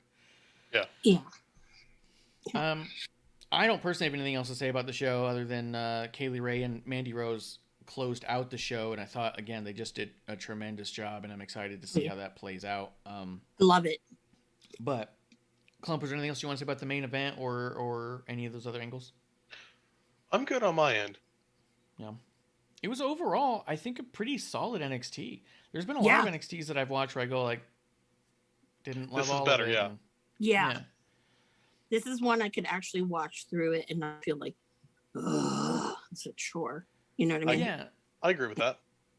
I felt like it was well paced in that there were certain spots I wasn't as into as other spots, but the next spot after was going to be an up. You know what I mean? Like, exactly. It went up and down, so it was easy to be like, okay. I know that as a quick side quest, I know that some people were really complaining about people referring to Beth Phoenix and Edge against Miz and Maurice as a bathroom break match. And I do think there's a negative connotation with that concept, but I also think there's a reality to the need for it, right? So there has to be some lulls in a show. Not every match is going to be for every person. Yeah. Not every match is for every person. And on top of that, especially for the in-audience crowd, you're talking about like a 6-hour pay-per-view where every match has to do with a championship or potential for a WrestleMania match. You have to have one match on there that is no stakes so people can get up. And that match happened to be that match. It had no stakes, but that doesn't mean it wasn't incredible. It doesn't mean it didn't have fantastic talent. It doesn't mean they didn't do a great job and it wasn't worth rewatching. But it was, I think the miswording was that it was the only match with no stakes. And I feel like that with this show, NXT, there's, like you said, not everything's for everybody. It felt like it flowed in such a way where I knew where my quick breaks were going to be. I knew when I can go grab a drink. I know that this segment's not for me. This next one will be, though. But you always felt like you had to get back to your seat right away. Where there's been some NXTs where it's like, I'm going to put it on while I do something else entirely and see if any of it catches my attention. You know what I mean? Yeah. That's been 2.0 for me, pretty much. Yeah. But you thought this episode was a little bit different. I think this one was probably the best 2.0 that I've seen so far. That's awesome. I can say that, hands down. Dope. Well, is there anything else, Amanda, that you wanted to throw out there? Only other thing I do want to throw out, going back to Legado, I think that Joaquin Wild is better in a tag situation than he is singles. Yeah. I mean, I as much agree. as I love DJZ, he's better in tag. He really shines. And I've just been noticing that the last couple of weeks. I was thinking about it because then I saw a match of his, and I was like, "Damn, this is cool." So, yeah. I 100% agree. I think he's a Legado del Fantasma feels like to me like the New Day in that Yes. they are so perfect together as this unit. Mhm. I don't want them to ever break up. Even if someone breaks off for a little bit here and there to do their thing, I feel like they have New Day longevity and New Day level skill. Little less goofy, not as funny, but still very charismatic in their own way. And I feel like this is a team that I don't think ever needs to break up. Yeah, but you don't need it to be funny. You don't. That's the thing. They're that damn good that you don't need that. Yes. Now, however, I have this feeling sometimes that I think that maybe, I don't know, for some reason, I don't know why I think that, was Robert Stone supposed to be a part of this? I hope not. I'm glad he's not. I hope not either, because I'm sitting here thinking, man, if Robert Stone was in this instead of one of the two guys, it wouldn't work. I mean, I'm not shitting on Robert Stone. It's just, you know what? I don't see his value at all. Never have. Probably never will. So, but if you want to tell me different, and people out there, please, because I'm just curious. I just, Yeah. Yeah, I agree.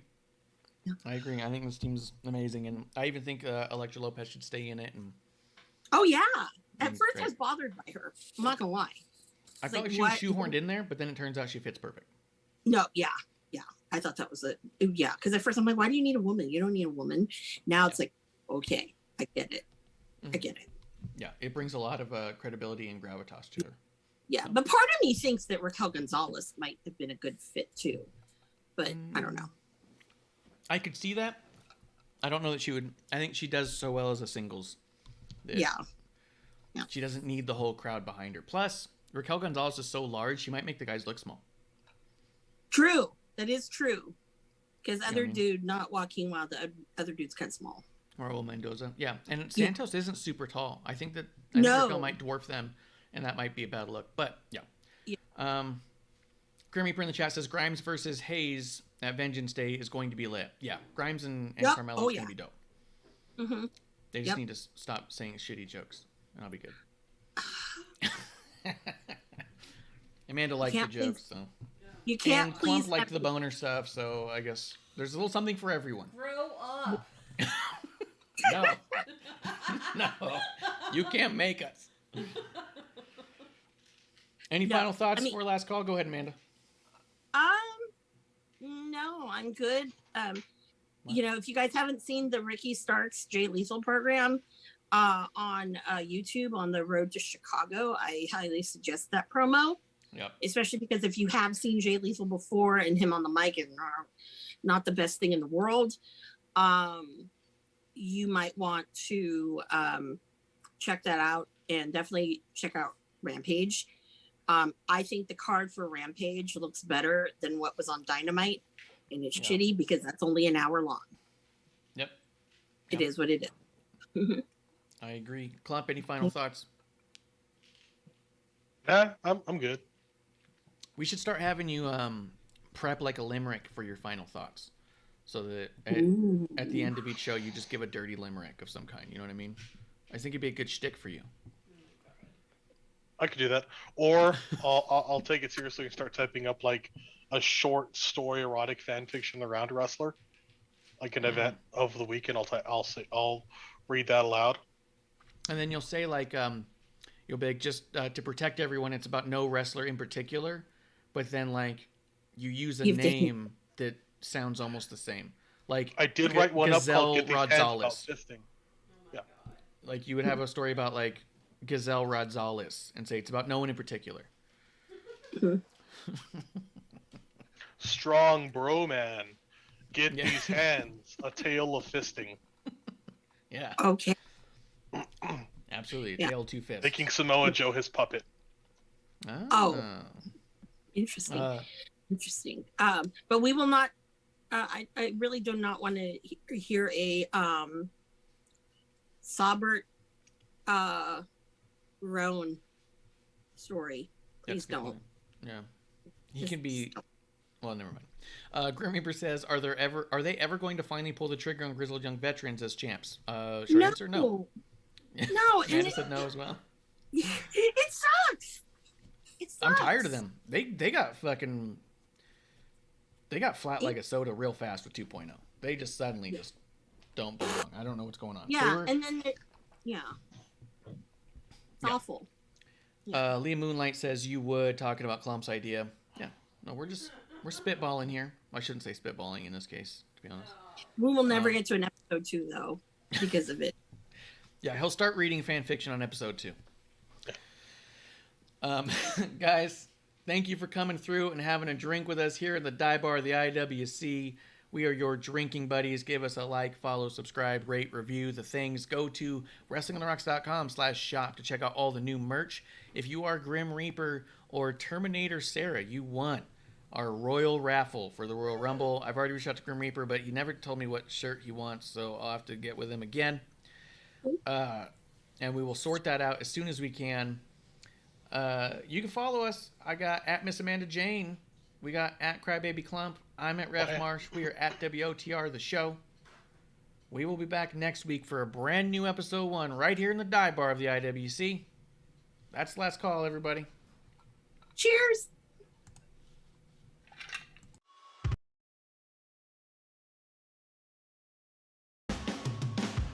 Hey, producer lady here. Thanks for tuning in. Drink by following and putting the I in subscribe on Twitch. Or subscribe and review our podcast on Apple Podcasts or wherever you listen to us. Cheers! I would never have a drink with Wrestling on the Rocks.